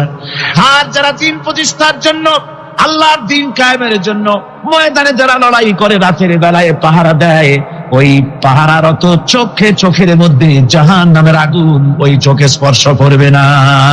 আমার ভাইরা, হযরত উসমান রাদিয়াল্লাহু তাআলা আনহু বলছেন, মান রাবাতা লাইলাতান ফি সাবিলিল্লাহ কানাত কাআলফি লাইলাতিন সিয়ামুহা ওয়া কিয়ামুহা। হাজার রাত ধরে রোজা রাখলে, হাজার রাত ধরে ইবাদত করলে, আর হাজার দিন ধরে রোজা রাখলে যে সওয়াব হবে, একটা ঘন্টা একটা রাত যদি কেউ পাহারা দেয় আল্লাহর দ্বীনকে প্রতিষ্ঠার জন্য, আল্লাহর দ্বীনের কোন ইসলামী রাষ্ট্রের প্রহরায় যদি কেউ যদি থাকে, একটা রাতে পাহারা দিয়ে যে সওয়াব হবে, হাজার হাজার বছর ধরে নামাজ রোজা করে ওই সওয়াব পাওয়া যাবে না। সুবহানাল্লাহ। অর্থাৎ হাজার বছর ধরে নামাজ রোজা করার মতোই সওয়াব পাহারা দেওয়া আল্লাহর দ্বীনের ইসলামের রাষ্ট্র। বন্ধুগণ, রাসূল পাক সাল্লাল্লাহু আলাইহি ওয়াসাল্লাম তিনি বলেছেন, কিয়ামতের দিন জাহান্নামের আগুন আর জিহাদের ময়দানের ধুলি, এই দুটি একসঙ্গে কোন মানুষের পেটের মধ্যে প্রবেশ করবে না। রাসূল পাক সাল্লাল্লাহু আলাইহি ওয়াসাল্লামের একটি হাদিস যা মিশকাত শরীফের মধ্যে বর্ণিত আছে। মিশকাত শরীফের সম্ভবত 336 পৃষ্ঠায় এই হাদিসটি বর্ণনা করা হয়েছে যে হযরত ইবনে আইস রাদিয়াল্লাহু তাআলা আনহু হচ্ছেন এই হাদিসের রাবী। তিনি বলছেন, একবার হুজুর সাল্লাল্লাহু আলাইহি ওয়াসাল্লাম এক ব্যক্তির জানাজায় গিয়ে উপস্থিত হলেন। হযরত ওমর রাদিয়াল্লাহু তাআলা আনহু তখন হুজুরকে বললেন, হে রাসূল, আপনি এই লোকটার জানাজা পড়বেন? এই লোক তো ইসলামের এই ক্ষতি করেছে, সেই ক্ষতি করেছে, অমুক করেছে, এই লোকটার আপনি জানাজা পড়বেন? হুজুর তখন উপস্থিত লোকদের জিজ্ঞেস করলেন, হাজিরিন, তোমরা কি কেউ এই লোকটাকে কোন ইসলামের ভালো কাজ করতে দেখেছো? একজন লোক দাঁড়িয়ে গেলেন, তিনি বললেন, হে আল্লাহর নবী, আমি সাক্ষী, আমি দেখেছি একটা মুজাহিদ বাহিনী জিহাদ করে ফিরতেছিল, তো এক জায়গায় তারা ডেরা গাড়লো, শিবির স্থাপন করলো, রাত কাটাবে বলল। আমি দেখেছি এই লোকটি সারা রাত সেই মুজাহিদদেরকে, সাহাবীদেরকে সারা রাত জেগে জেগে পাহারা দিয়েছে। আল্লাহর নবী জানাজার ইমামতি করলেন, আর এরপরে তাকে কবরের মধ্যে মাদফুন করে দিয়ে নবীজি তার কবরের পাশে দাঁড়িয়ে বললেন, ইন্না আসহাবাকা ইয়াযুন্নুনা আন্নাকা মিন আহলিন নার ওয়া আনা আশহাদু আন্নাকা মিন আহলিল জান্নাহ। নবীজি বলছেন, ও কবরবাসী, তোমার সাথীরা মনে করে তুমি জাহান্নামী, আর আমি নবী মুহাম্মদ সাল্লাল্লাহু আলাইহি ওয়াসাল্লাম সাক্ষী দিচ্ছি তুমি বেশক আল্লাহর বেহেশতি, তুমি অবশ্যই আল্লাহর জান্নাতে যাবে। এরপর হযরত ওমরের দিকে ফিরে রাসূলুল্লাহ বললেন, ওমর, মানুষের শুধু বাহ্য দৃশ্যটাই দেখো না, তার অন্তরের জাযবাটাকেও কদর করো। সুবহানাল্লাহ। এই জিহাদের ময়দানে যারা কাজ করে, জান দেয়, মাল দেয়, আল্লাহ পাক তাদের উপরে রহম করে। এই জিহাদ হচ্ছে এক অগ্নি পরীক্ষা। এই জিহাদটা কি? অগ্নি পরীক্ষা। এমনি এমনি বেহেশতে যাওয়া যাবে না ভাই। আল্লাহ রাব্বুল আলামিন কোরআনে কারীমের মধ্যে বলেছেন, আহাসিবান নাসু আইয়ুতরাকু আইয়াকুলু আমান্না ওয়া হুম লা ইফতানুন। লোকেরা কি ভেবেছে নাকি যে ঈমান এনেছি, এই কথাটা বললেই আমি বেহেশত দিয়ে দিব, মুমিন বলে সার্টিফাই করব? না, যখনই তারা বলবে আমি মুমিন, আমি তখন তাকে অবশ্যই পরীক্ষা করব, এই পরীক্ষায় তাকে পাশ করতে হবে। কোরআনে কারীমে আল্লাহ রাব্বুল আলামিন অনেক জায়গায় এই কথাগুলি বলেছেন, এমনি এমনি ছেড়ে দেওয়া হবে না। আমি অতীতের লোকদেরকেও পরীক্ষা করেছি, তোমাদেরকেও পরীক্ষা করব, পরীক্ষা না দিয়ে কেউ তোমরা বেহেশতে যেতে পারবে না। এই জমিনে তোমাদের আগুনের পরীক্ষা দিতে হবে।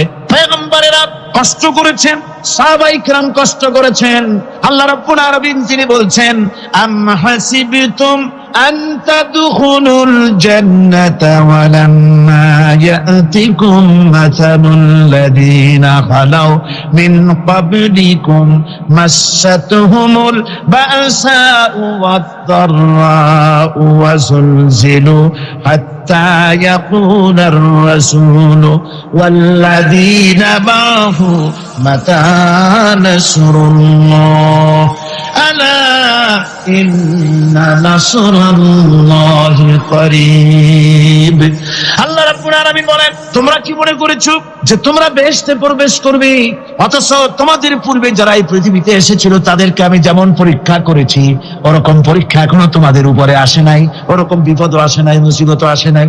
এমন বিপদ এসেছিল নবীদের উপরে, সাহাবায়ে কিরামদের উপরে, যে বিপদে মানুষ চচ্চরিত হয়ে গিয়ে নবী এবং তার সাথী সঙ্গীরা এ কথা তারা মুখ থেকে বেরিয়ে গেছে, মাতা নাসরুল্লাহ, আয় আল্লাহ তোমার মদত কখন আসবে, তোমার মদত কখন আসবে, মার খেতে খেতে তো শেষ হয়ে গেলাম।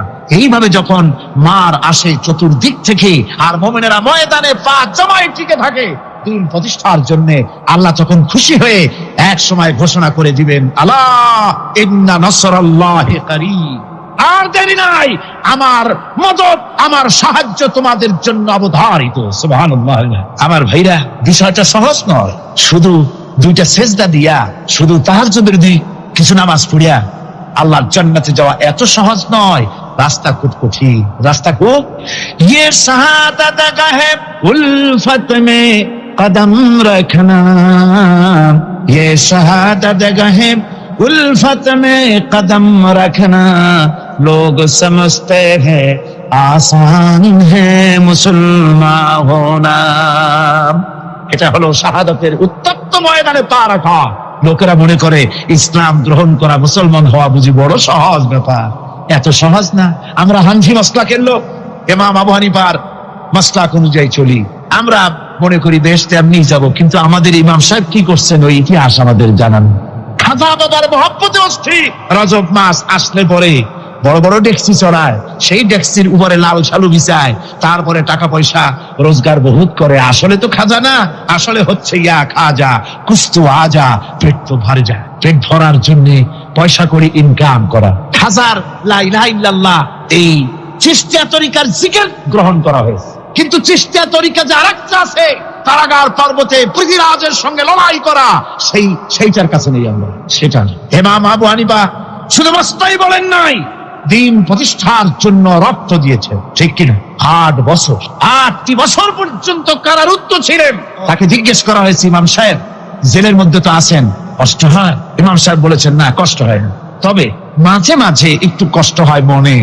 2-4 মাস পর পর আমার বুড়ি মাকে এনে হাজির করা হয় জেলখানার মধ্যে, আর আমার মায়ের সামনে আমাকে পেটানো হয়, যেন মা আমাকে বলে যে এদের সাথে একমত হয়ে যা, সেই জন্য পেটানো হয়। আমার মা আমার মায়ের দেখে আর মায়ের চোখ থেকে পানি পড়তে থাকে, তখন আমার মনে বড় কষ্ট লাগে। তবে আলহামদুলিল্লাহ মা আমার এমন, আমার মার দেখেন আর হজম করেন।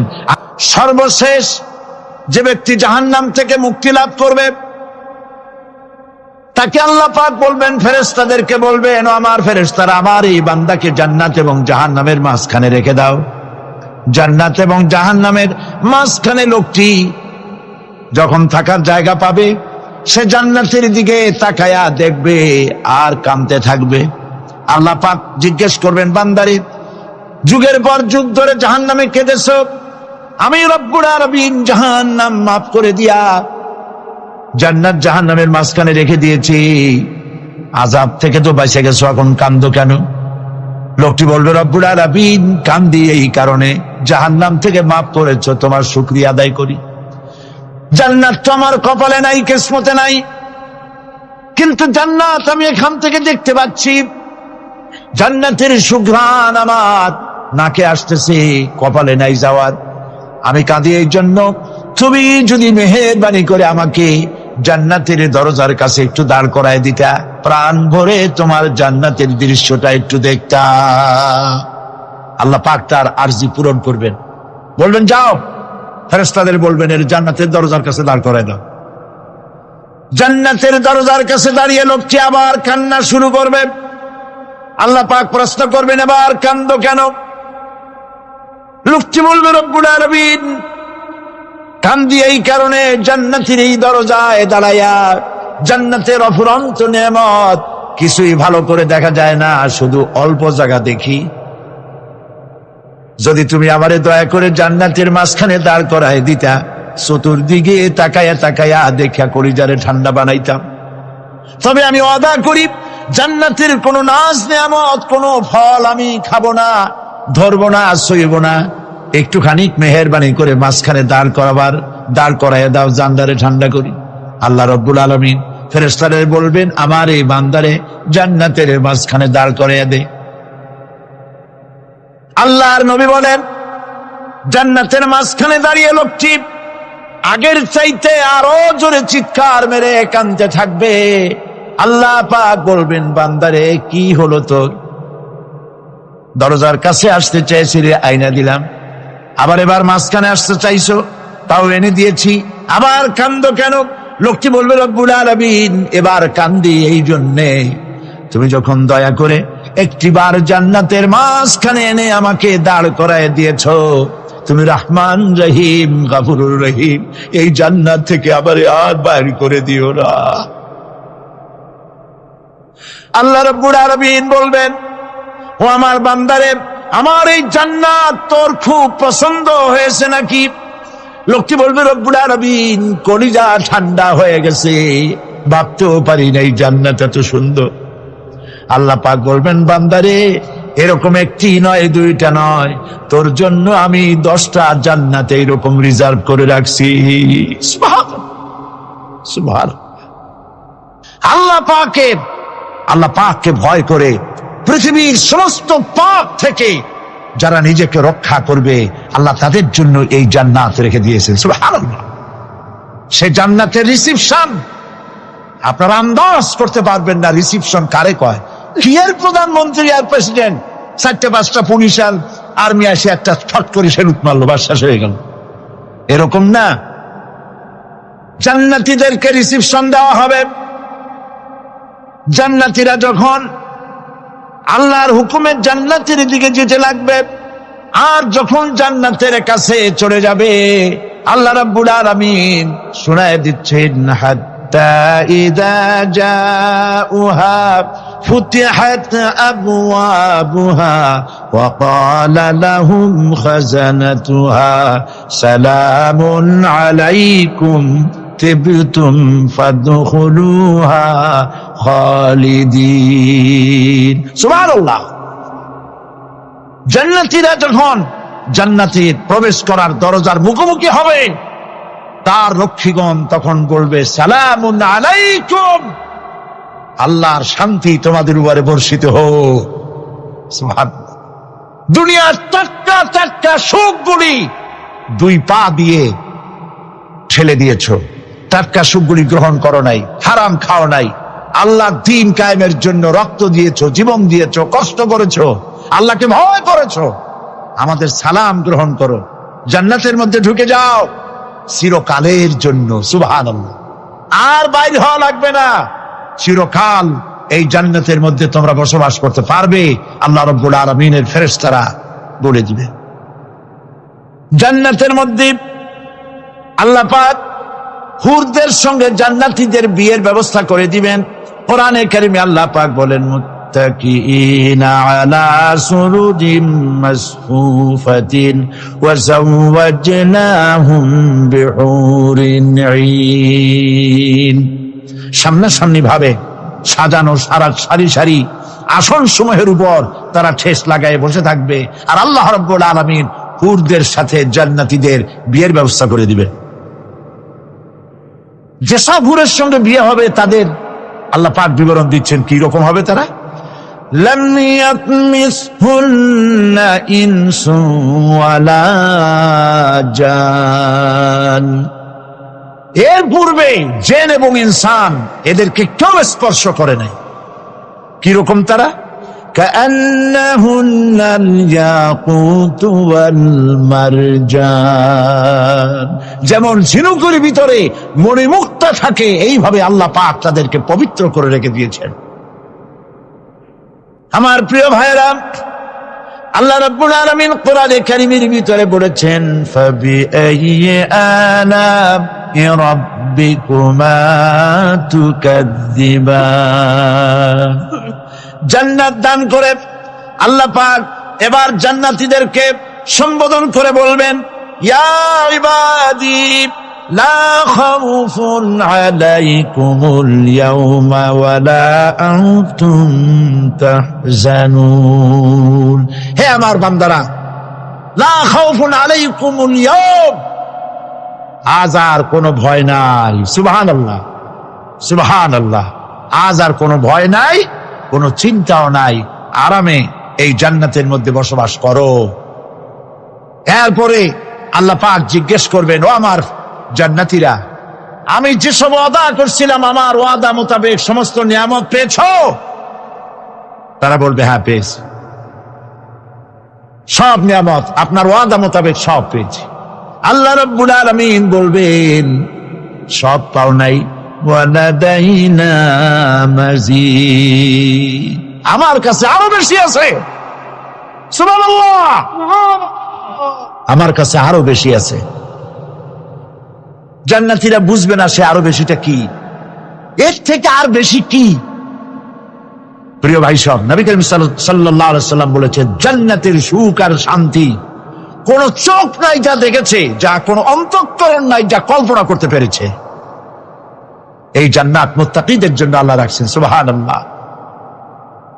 জান্নাতীরা ভাবতেও পারবে না সেই নিয়ামতগুলি কি। প্রিয় ভাই সব, সেই মুহূর্তে আল্লাহর নবী মুহাম্মদ রাসূলুল্লাহ সাল্লাল্লাহু আলাইহি ওয়াসাল্লাম বলবেন, রব্বুল আলামিন, আমার উম্মতেরা জান্নাতীরা বুঝতে পারে নাই আপনার কাছে কি নিয়ামত আরো বেশি আছে। আমার এই উম্মতেরা জান্নাতীরা আপনার ওয়াদা মোতাবেক সব পেয়েছে, কিন্তু একটি জিনিস এখনো তাদের কিসমতে হয় নাই। সে জিনিসটা হলো, যারা তার রবকে না দেখে শুধু কোরআন আর হাদিসের কথা শুনে আরবের ঘুম হারাম করে তাহাজ্জুদের নামাজ আদায় করেছিল, চোখের পানি ফেলেছিল, যারা জান্নাত দেখে নাই, জাহান্নাম দেখে নাই, আপনাকে ভয় করে যারা জীবন পরিচালনা করেছিল, যারা আপনাকে দেখে নাই, না দেখে শুধু কোরআন হাদিস বিশ্বাস করে যারা অকাতরে নিজেদের জীবন বিলায় দিয়েছিল, এই জান্নাতীরা এখন পর্যন্ত তার রবকে দেখতে পারে নাই।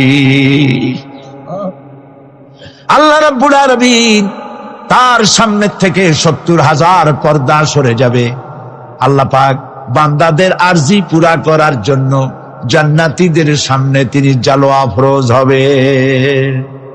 কোরআন শরীফের ভিতর আল্লাহ পাক বলে, জান্নাতীরা তারা আল্লাহর দিকে, জান্নাতীরা তার রবের দিকে তাকিয়ে থাকবে, আর রব তার বান্দাদের দিকে তাকায়া থাকবে। প্রাণ ভরে জান্নাতীরা রবকে দেখবে। সুবহানাল্লাহ, আল্লাহ পাককে দেখবে। প্রাণ খুলে আজ দোয়া করি, রব্বুল আলামিন, জান্নাতের যেই পরিবেশে, যেই জায়গায় তুমি দয়া করে তোমার গোলামদেরকে তুমি নিজেই দর্শন দিবে, দেখা দিবে। মনিব গো, ও আমাদের রব, আজ এই বিশাল জনসমুদ্র নিয়ে তোমার দরবারে আবেগ ভরা কণ্ঠে বলি, যেই অনুষ্ঠানটি তুমি এমন মুবারক অনুষ্ঠান করবে যেখানে তুমি জান্নাতীদেরকে দেখা দিবে, ওই জান্নাতের কোনো একটি, ওই অনুষ্ঠানের কোন একটি কোনায় কানায় আমাদেরকেও দাঁড় করাইয়া দেখান তো।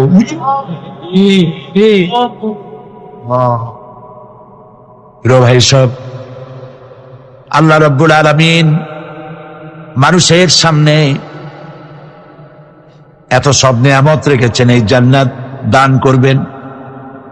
এরপরে আল্লাহ রাব্বুল আলামিন কোরআনে কারীমের মধ্যে বলেছেন, রব্বিস সামাওয়াতি ওয়াল আরদি ওয়া মা বাইনাহুমার রাহমানি লা ইয়ামলিকুনা মিনহু খিতাবা।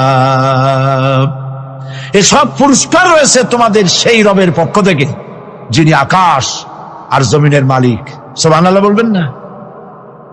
যার সামনে কথা বলার ক্ষমতা কারো হবে না। এটি একটি মারাত্মক কথা। কিয়ামতের দিন আল্লাহর দরবারে কেউ কথা বলতে পারবে না আল্লাহর নির্দেশ ছাড়া। একটি আকীদা পরিষ্কার করে নিয়ে যান আপনাদের, সে আকীদাটা এভাবে পরিষ্কার করুন, কোন পীর সাহেব, কোন খাজা বাবা, কোন মাওলানা, কোন মুহাদ্দিস, কোন বুজুর্গ আপনাকে সুপারিশ করতে পারবে না যদি না আল্লাহ পাক তাকে কথা বলার তৌফিক না দেন। মনে থাকবে এটা। আয়াতুল কুরসির ভিতরে আমরা পড়ি, মান যাল্লাযী ইয়াশফাউ ইনদাহু ইল্লা বিইজনিহি। আল্লাহ পাক বলেছেন কিয়ামতের দিন আল্লাহর দরবারে কার সাহস আছে কথা বলতে পারে? মান যাল্লাযী ইয়াশফাউ ইনদাহু ইল্লা বিইজনিহি। আল্লাহর ওয়াদা ছাড়া, হুকুম ছাড়া আল্লাহর সামনে কথা বলার সেদিন কেউ থাকবে না। সুবহানাল্লাহ। কেউ কথা বলতে পারবে না। সুপারিশ করতে হবে আল্লাহ যারে বলেন তুমি করো, অমুকের জন্য করো, সেই ব্যক্তি শুধু তার জন্যই করতে পারবে, আর কেউ কথা বলতে পারবে না। সেই কঠিন হাসরের ময়দান, যেদিন শুধুমাত্র আল্লাহ পাক কথা বলবেন, আর যারে বলতে বলবেন সেই কেবলমাত্র বলতে পারবে। সুপারিশ এটি আল্লাহ পাক কিয়ামতে পারমিশন দিলে বলা যাবে। হযরত ইব্রাহিম আলাইহিস সালাম কিয়ামতের দিন তার নিজের পিতা সম্পর্কে সুপারিশ করবেন। রব্বুল আলামিন, আমার আব্বার জন্য সুপারিশ করতেছি, মেহেরবানি করে জাহান্নাম থেকে তারে আপনি রক্ষা করুন। আল্লাহ রব্বুল আলামিন বলবেন, ইব্রাহিম তোমার সুপারিশ মঞ্জুর হবে না। প্রিয় ভাই সব, একটু মাথা খাটান, চিন্তা করেন। উলুল আযম পয়গম্বর, জাতির পিতা। কে জাতির পিতা? চিল্লায় বলুন, কলিজা সাফ করে ফেলুন। মুসলমানদের জাতির পিতা হাবিজ কেউ হতে পারে না। মিল্লাতা আবিকুম ইব্রাহিম। ইব্রাহিম আলাইহিস সালাম এই মিল্লাতের পিতা। সুবহানাল্লাহ।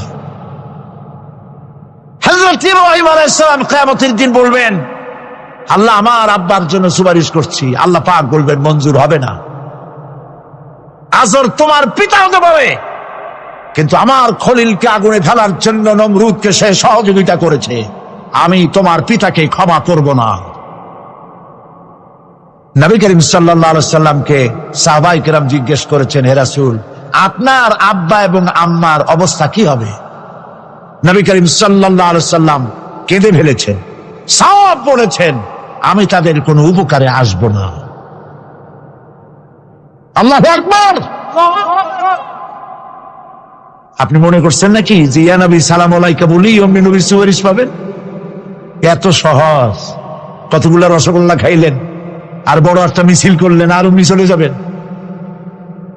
পৃথিবীর সব মানুষ, সাহাবায়ে কেরাম বাদ দেন, পৃথিবীর সমস্ত মানুষ একত্রিত হয়ে আবু তালেব রাসূলুল্লাহকে যে ভালোবেসেছেন, ওর 1000 ভাগের 1 ভাগও সারা দুনিয়ার মানুষ রাসূলুল্লাহকে ভালোবাসতে পারবে? পারবে? নিজের ছেলে আলীকে, আলী রাদিয়াল্লাহু তাআলা আনহুকে আলাদা বিছানায় শোয়াইয়া, ছোট্ট মানুষ হযরত আলী আলাদা জায়গায় রাখিয়া মুহাম্মদুর রাসূলুল্লাহ সাল্লাল্লাহু আলাইহি ওয়াসাল্লাম এতিম মানুষ তারে কলিজার সাথে বুকের মধ্যে আশ্রয় দিয়ে আগলে রেখেছেন বুক পরে। সেই আবু তালেব মৃত্যুর সময় নবী করিম সাল্লাল্লাহু আলাইহি ওয়াসাল্লাম বলেছিলেন, চাচা একটিবার আমার কানে তাওহীদের কালেমা শোনায় দেন। আবু তালেব, তার কিসমতে ছিল না কালেমা। মরে যাওয়ার পর একজন সাহাবী বলেছিলেন, ইয়া রাসূলুল্লাহ, মৃত্যুর সময় আবু তালেবের মুখ আমি নড়তে দেখেছি, তিনি কালেমা পড়েছেন সম্ভবত। রাসূলুল্লাহ সাফ বলেছেন, আমি শুনি নাই। এত ভালোবাসার পরও হাদিস শরীফে এসেছে আবু তালেব জাহান্নামে যাবে। কোথায় যাবে? জাহান্নামে। সবচাইতে কম আযাব হবে কার? আবু তালেবের। কম আযাবটা কি?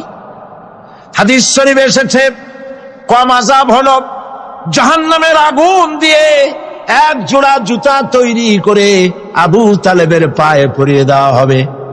সেই জাহান্নামের আগুনের তৈরি করা জুতার তাপে আবু তালেবের মাথার ঘিলুগুলো টকবক করে বউ পড়তে লাগবে।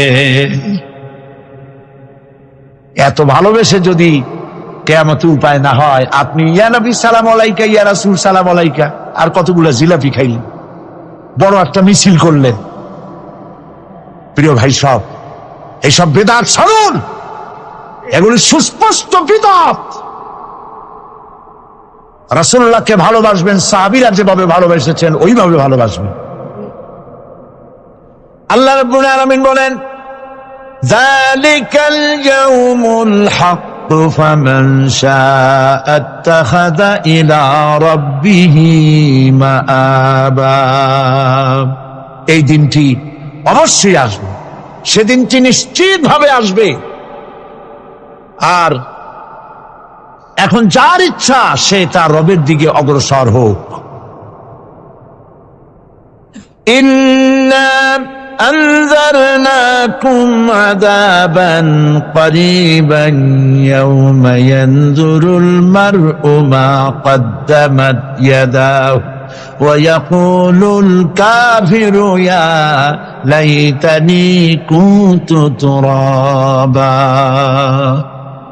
ইন্না আনজারনাকুম আযাবান করিবা, খুব নিকটবর্তী একটি আযাব সম্পর্কে আমি তোমাদেরকে সতর্ক করে দিলাম।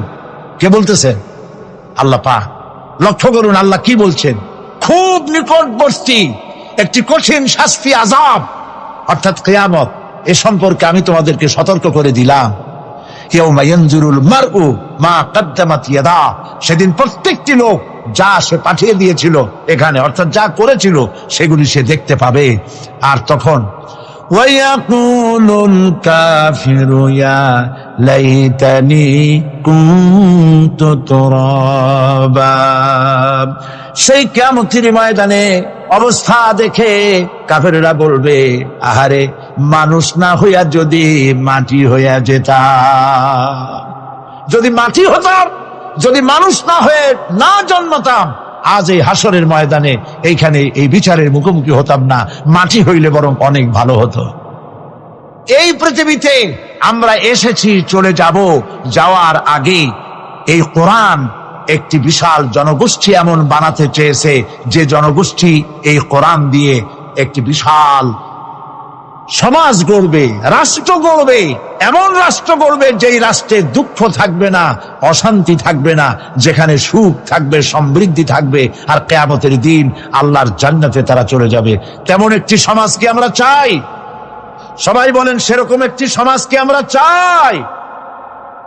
প্রিয় ভাই সব, কিয়ামতের দিন আমরা যেতে চাই জান্নাতে। কোথায় যেতে চাই বলেন? জোরে বলেন। এই জান্নাতে যাওয়ার জন্য দুইটা কাজ করতে হবে। কয়টা কাজ? আল্লাহ রাব্বুল আলামিন বলেন, ফামান কানা ইয়ারজু লিকাআ রাব্বিহি ফালইআমাল আমালান সালিহান ওয়া লা ইউশরিক বিইবাদাতি রাব্বিহি আহাদা। আল্লাহ পাক বলেন, যে বাজারা আমার সঙ্গে দেখা করতে চায় কিয়ামতে, দুইটা কাজ করা লাগবে। বলেন কয়টা কাজ? একটা হলো নেক আমল। কি আমল বলেন? নেক আমল। নেক আমল কারে বলে? নেক আমল করতে হলে আবার দুইটা শর্ত লাগে। এক নম্বরে কাজটা করতে হবে আল্লাহরে খুশি করার জন্য। কারে খুশি করার জন্য? একটা মাদ্রাসা বানাইছি যাতে লোকেরা বলে যে বড় একটা মাদ্রাসা বানাইছে, এই জন্য মাদ্রাসা বানাবেন, মসজিদ বানাবেন, হসপিটাল বানাবেন, যা কিছু করেন নিয়ত হবে আল্লাহকে খুশি করা। নিয়ত হবে কারে খুশি করা? আল্লাহ পাককে খুশি করা। এই হলো নেক আমলের প্রথম শর্ত, কাজ হবে আল্লাহকে খুশি করার জন্য। দুই নম্বরে কাজটি হতে হবে সুন্নতে নববী সাল্লাল্লাহু আলাইহি ওয়াসাল্লামের উপরে। মনে থাকবে, দাড়ি রাখবো। কেন রাখবো? রাসূলের সুন্নাত। রাখবো কারে খুশি করার জন্য? আল্লাহ খুশি করার জন্য। রাখবো কার মতো? রবীন্দ্রনাথের মতো, কার্ল মার্কসের মতো, কবির মতো নয়, রাখতে হবে কার মতো? নবীর মতো। বুঝে নেন, কাজটা হতে হবে আল্লাহকে খুশি করার জন্য। 2 নম্বরে কাজটা হতে হবে সুন্নতে নববী সাল্লাল্লাহু আলাইহি ওয়াসাল্লামের উপরে হতে হবে। তাহলে এই হলো 1 নম্বর। জান্নাতে যাওয়ার জন্য, আল্লাহর সাথে দেখা করার জন্য 1 নম্বরের কাজ হলো নেক আমল। বলেন 1 নম্বরের কাজ কি? 2 নম্বরের কাজ ওয়ালা ইউশরিক বিইবাদাতি রাব্বিহি আহাদা। আল্লাহ রাব্বুল আলামিনের ইবাদতের সাথে কাউকে শরীক স্থাপন করা যাবে না।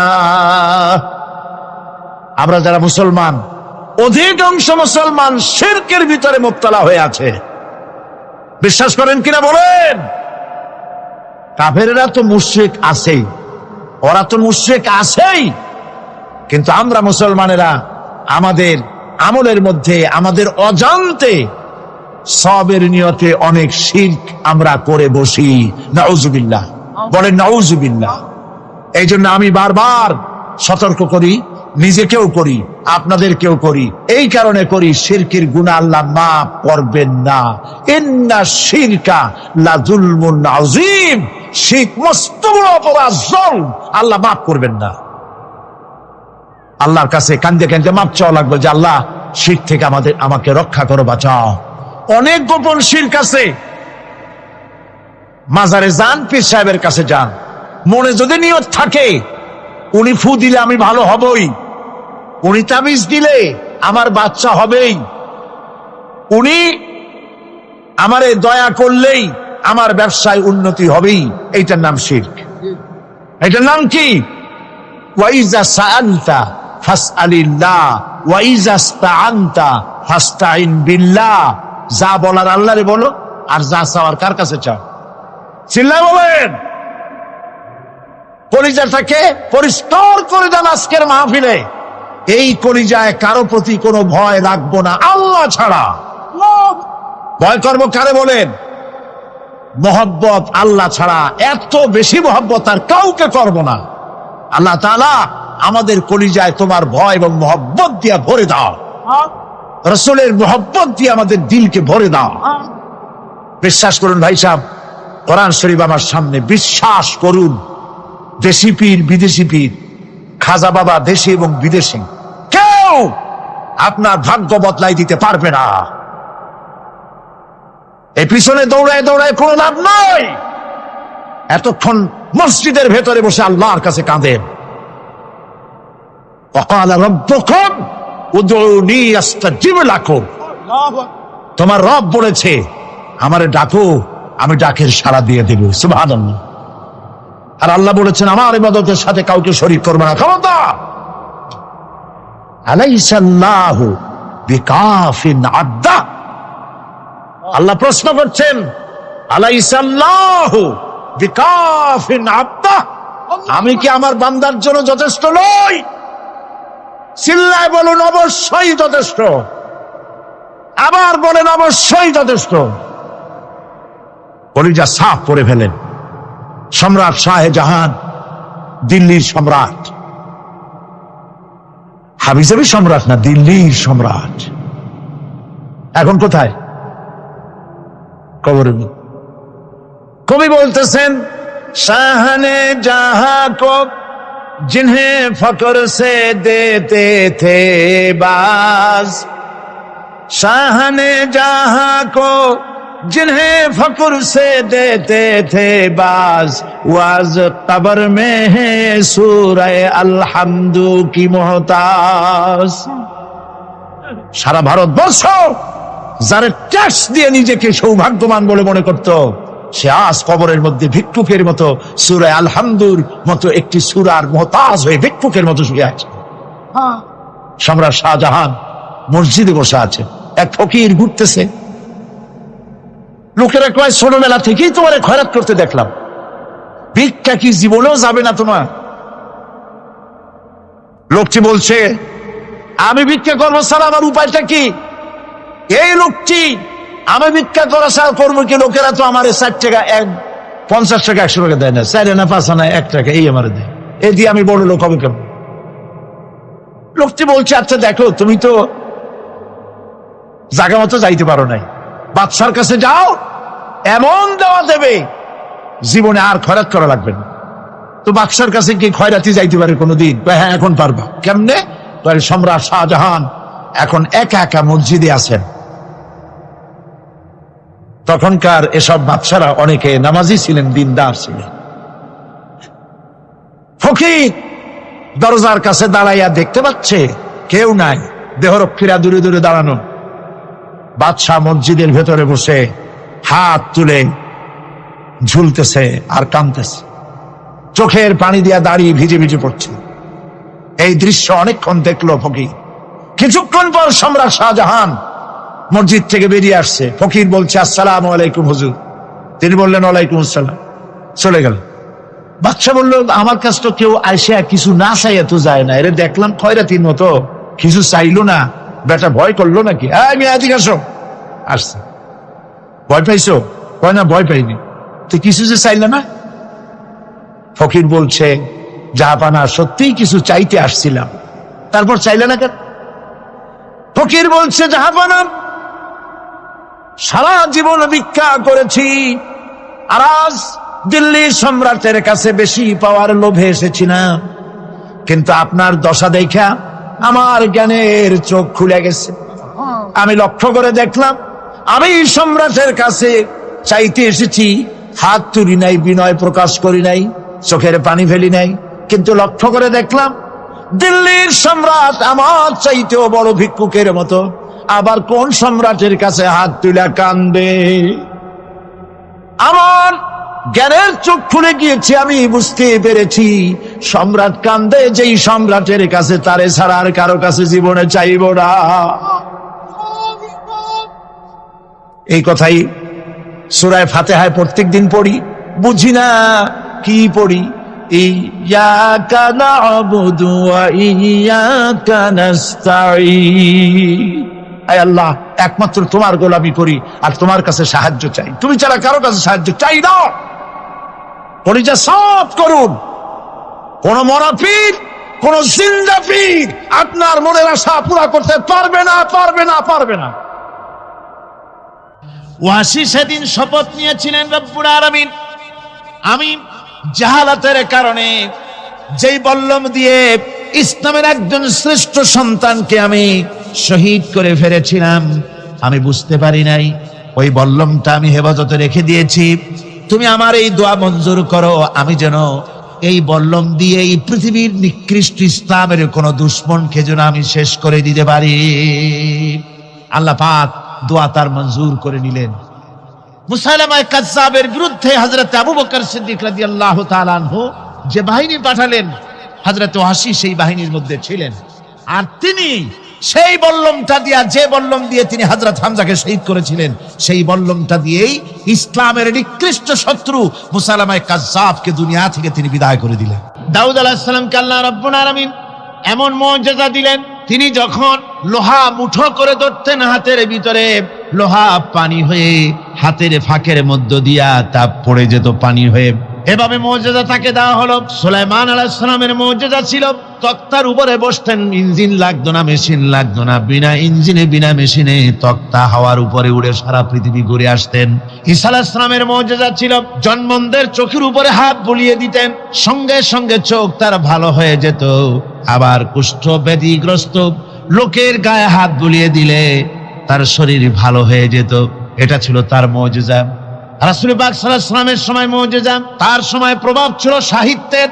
সাহিত্য আর কবিত্বের এত বেশি প্রভাব বিস্তার হলো, তারা কবিতা লিখে লিখে রচনা করে করে কাবা শরীফে লাগাই দিত। পারলে এই কবিতার সাথে মোকাবেলা করো এই চ্যালেঞ্জের। আল্লাহ রাব্বুল আলামিন সেই সময় কোরআনে কারীমকে অবতীর্ণ করে দিলেন। কোরআনে কারীম দুনিয়ার সমস্ত সাহিত্য আর কবিত্বের সমস্ত মানকে ছাড়িয়ে চলে গেছে এমন এক পর্যায়ে, কিয়ামত পর্যন্ত কোরআনের সাহিত্যের ভাবধারা এর মানকে উতরে যেতে পারবে এমন সাহিত্যের জন্ম আজও হয় নাই, ভবিষ্যতেও হবে না। এটা হলো রাসূল পাক সাল্লাল্লাহু আলাইহি ওয়াসাল্লামের মুজিজা।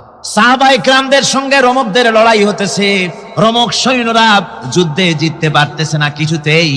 এরপরে তারা গোয়েন্দা বিভাগের লোক পাঠায় দিল, এদের সঙ্গে জিততে পারি না কেন, একটু খুঁজে দেখে আসো রাত্রে এরা করেটা কি। গোয়েন্দা বিভাগের লোক সারা রাত ঘুরে ঘুরে তারপরে এসে রিপোর্ট করলো। এরপরে এসে তাদের প্রধানের কাছে রিপোর্ট করলো, আমরা যে যার কাছে গিয়েছিলাম দেখে এলাম হুম হুম বিল্লাইলি রহবানুন ওয়া বিন্নাহারি ফুরসানুন, আমরা দেখে এলাম যাদেরকে দিনের বেলায় প্রচন্ড শক্তিশালী বীর যোদ্ধা রূপে যাকে যুদ্ধ করতে দেখেছি ময়দানে, রাতের বেলায় দেখলাম গিয়া একেবারে নিতান্ত ফকিরের মতো কেউ তো সেজদায় পড়ে কাঁদতেছে, কেউ আবার তেলাওয়াত করতেছে, চোখ দিয়া পানি পড়তেছে, আবার কেউ নামাজ পড়তেছে, আবার কেউ হাত তুলে রেখেছে তাদের প্রভুর দরবারে, চোখের পানিতে তাদের চোখ বুক ভেসে যেতেছে। সারাটা রাত তেলাওয়াত আর সেজদার নামাজের মধ্যে তারা এভাবে কাটিয়ে দিয়েছে। সেনাপতি এই রিপোর্ট শোনার পরে বললেন, ও গোয়েন্দা বিভাগের লোকেরা, আমার রোমক সৈন্যরা শোনো, যে জাতির নৈতিক মান এত উচ্চে, ওই জাতির সঙ্গে যুদ্ধ করা মানে আমাদের আত্মহত্যা করার শামিল। এদের সাথে কিছুতেই আমাদের পক্ষে পারা সম্ভব না। হ্যাঁ, এদের সাথে পারা যাবে যদি এই সম্পর্ক নষ্ট করে দেওয়া যায়। আল্লাহর সাথে তাদের এই গভীর সম্পর্ক যেটা আছে, এই সম্পর্ক নষ্ট করে দিতে হবে, তাহলেই কেবলমাত্র সম্ভব হবে। এদের নৈতিক চরিত্র ধ্বংস করার জন্য প্রচেষ্টা চালাও, তাহলে হয়তো আমরা কামিয়াব হতে পারব। আমার বন্ধুগণ, সামান্য স্যান্ডেলের ফিতা গাছা যদি ছেড়ে যায়, মানুষের কাছে চাইও না, আল্লাহ রাব্বুল আলামিনের দরবারে হাত পাতো, রব্বুল আলামিন তোমার স্যান্ডেল কেনার পয়সা জুগিয়ে দেবেন। জোরে বলেন সুবহানাল্লাহ। যা দরকার তার কাছেই চাও, হাত তার কাছেই পাতো। ওই যে সম্রাট শাহজাহানের কথা আমি আপনাদেরকে শুনাই, ফকির একটা ঘুরতেছে সারাদিন। এক লোক বলছে যে আপনি হে ফকির, তুমি এরকম করে ঘুরছো সারা জীবন, বুড়া হয়ে গেছো খয়রাত করতে করতে, ছোটবেলা থেকে তোমার ভিক্ষা করতে দেখি, আর কতকাল ভিক্ষা করবে? করবোটা কি?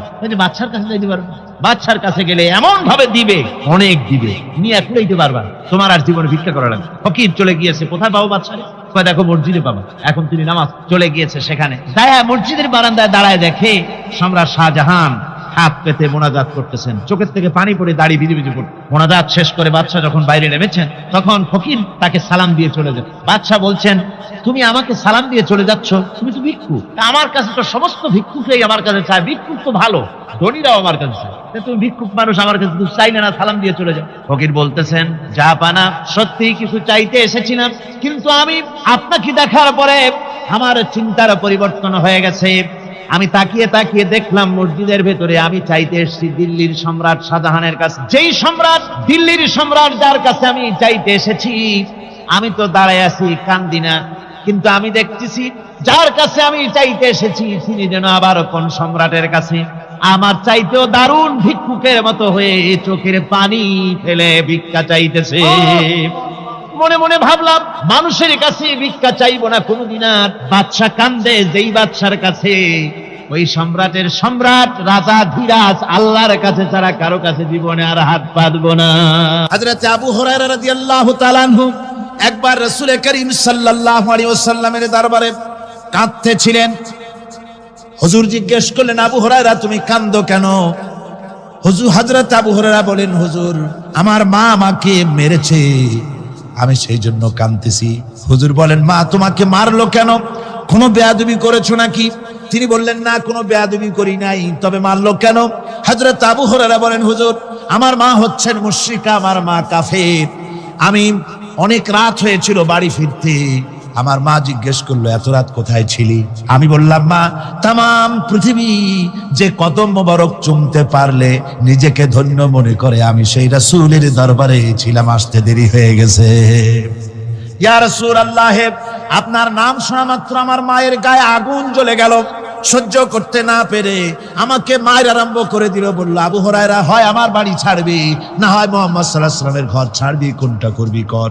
আমি বললাম, মা তোমার গায়ে যত শক্তি আছে সমস্ত শক্তি দিয়ে তুমি আমাকে প্রহার করো, আমি তোমার বাড়িটা সুদ্ধা তাম দুনিয়া ছেড়ে দিতে পারি, কিন্তু রাসূল পাক সাল্লাল্লাহু আলাইহি ওয়াসাল্লামের কদম মোবারক ছাড়তে পারি না। ভাইরা আমার, হযরতে আবু হুরায়রা কাঁদতেছেন। আল্লাহর নবী বলেন, তুমি কাঁদো কেন? তোমার মা তোমাকে মেরেছেন, আমি এখানে কি করব? এখানে তো আমি কোনো দখল আন্দাজ করতে পারি না, আমি কি করতে পারি? এখানে ইন্টারফেয়ার তো আমি করতে পারি না, মা তোমারে মেরেছে। হযরত আবু হুরায়রা বলেন, ইয়া রাসূলুল্লাহ, মায়ের বিরুদ্ধে কোনো নালিশ করার জন্য আপনার কাছে আমি আসি নাই। বলে, কেন এসেছো? হযরত আবু হুরায়রা বলেন, হুজুর, এসেছি এই জন্যে, আমি জানি আপনি যদি আল্লাহর দরবারে কোনো ব্যাপারে দোয়া করেন, আল্লাহ রাব্বুল আলামিন তা মঞ্জুর করে নেন। আপনি মেহেরবানি করে আমার মায়ের হেদায়েতের জন্য আল্লাহর কাছে দোয়া করুন। হুজুর সাল্লাল্লাহু আলাইহি ওয়াসাল্লাম দুই হাত উঁচু করলেন, বললেন, আল্লাহুম্মা ইহদি উম্মা আবি হুরায়রা, আয় আল্লাহ, আবু হুরায়রার মাকে তুমি হেদায়েত নসিব করে দাও। এই দোয়া রাসূল করতেছেন। হুজুরকে দোয়ার মধ্যে ফেলে রেখে আবু হুরায়রা দৌড় আরম্ভ করেছে বাড়ির দিকে। পেছন থেকে কয়েকজন সাহাবী তারা দৌড়ে গেল। আবু হুরায়রা দৌড়ায় কেন? এত ভদ্র মানুষ, কোন সময় কারোর সাথে রাগারাগি করে না, দৌড়ায় কেন? নিশ্চয়ই কোনো বিপদ বুঝি হয়ে গিয়েছে, পিছন থেকে জামা টেনে ধরেছে। কি হয়েছে, দৌড়াও কেন? হযরত আবু হুরায়রা বলেন, আমার জামা ছেড়ে দাও, আমাকে দৌড়াতে দাও। আমি দৌড়াইয়া বাড়ি পৌঁছে গিয়ে দেখতে চাই, আমি আগে দৌড়ে বাড়িতে গেলাম না নবীজির দোয়া আমার আগে আমার বাড়ি পৌঁছে গেল।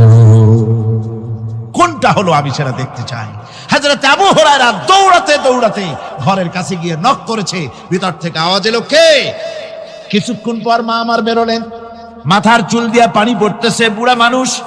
মা আমার কাছে এসে বলল, বাবা, তোমাকে মারার পর আমি বড় অনুতপ্ত হয়েছি, মনে মনে অনুশোচনা করেছি, আরে আমার ছেলে তো কোনো খারাপ জায়গায় যায় নাই,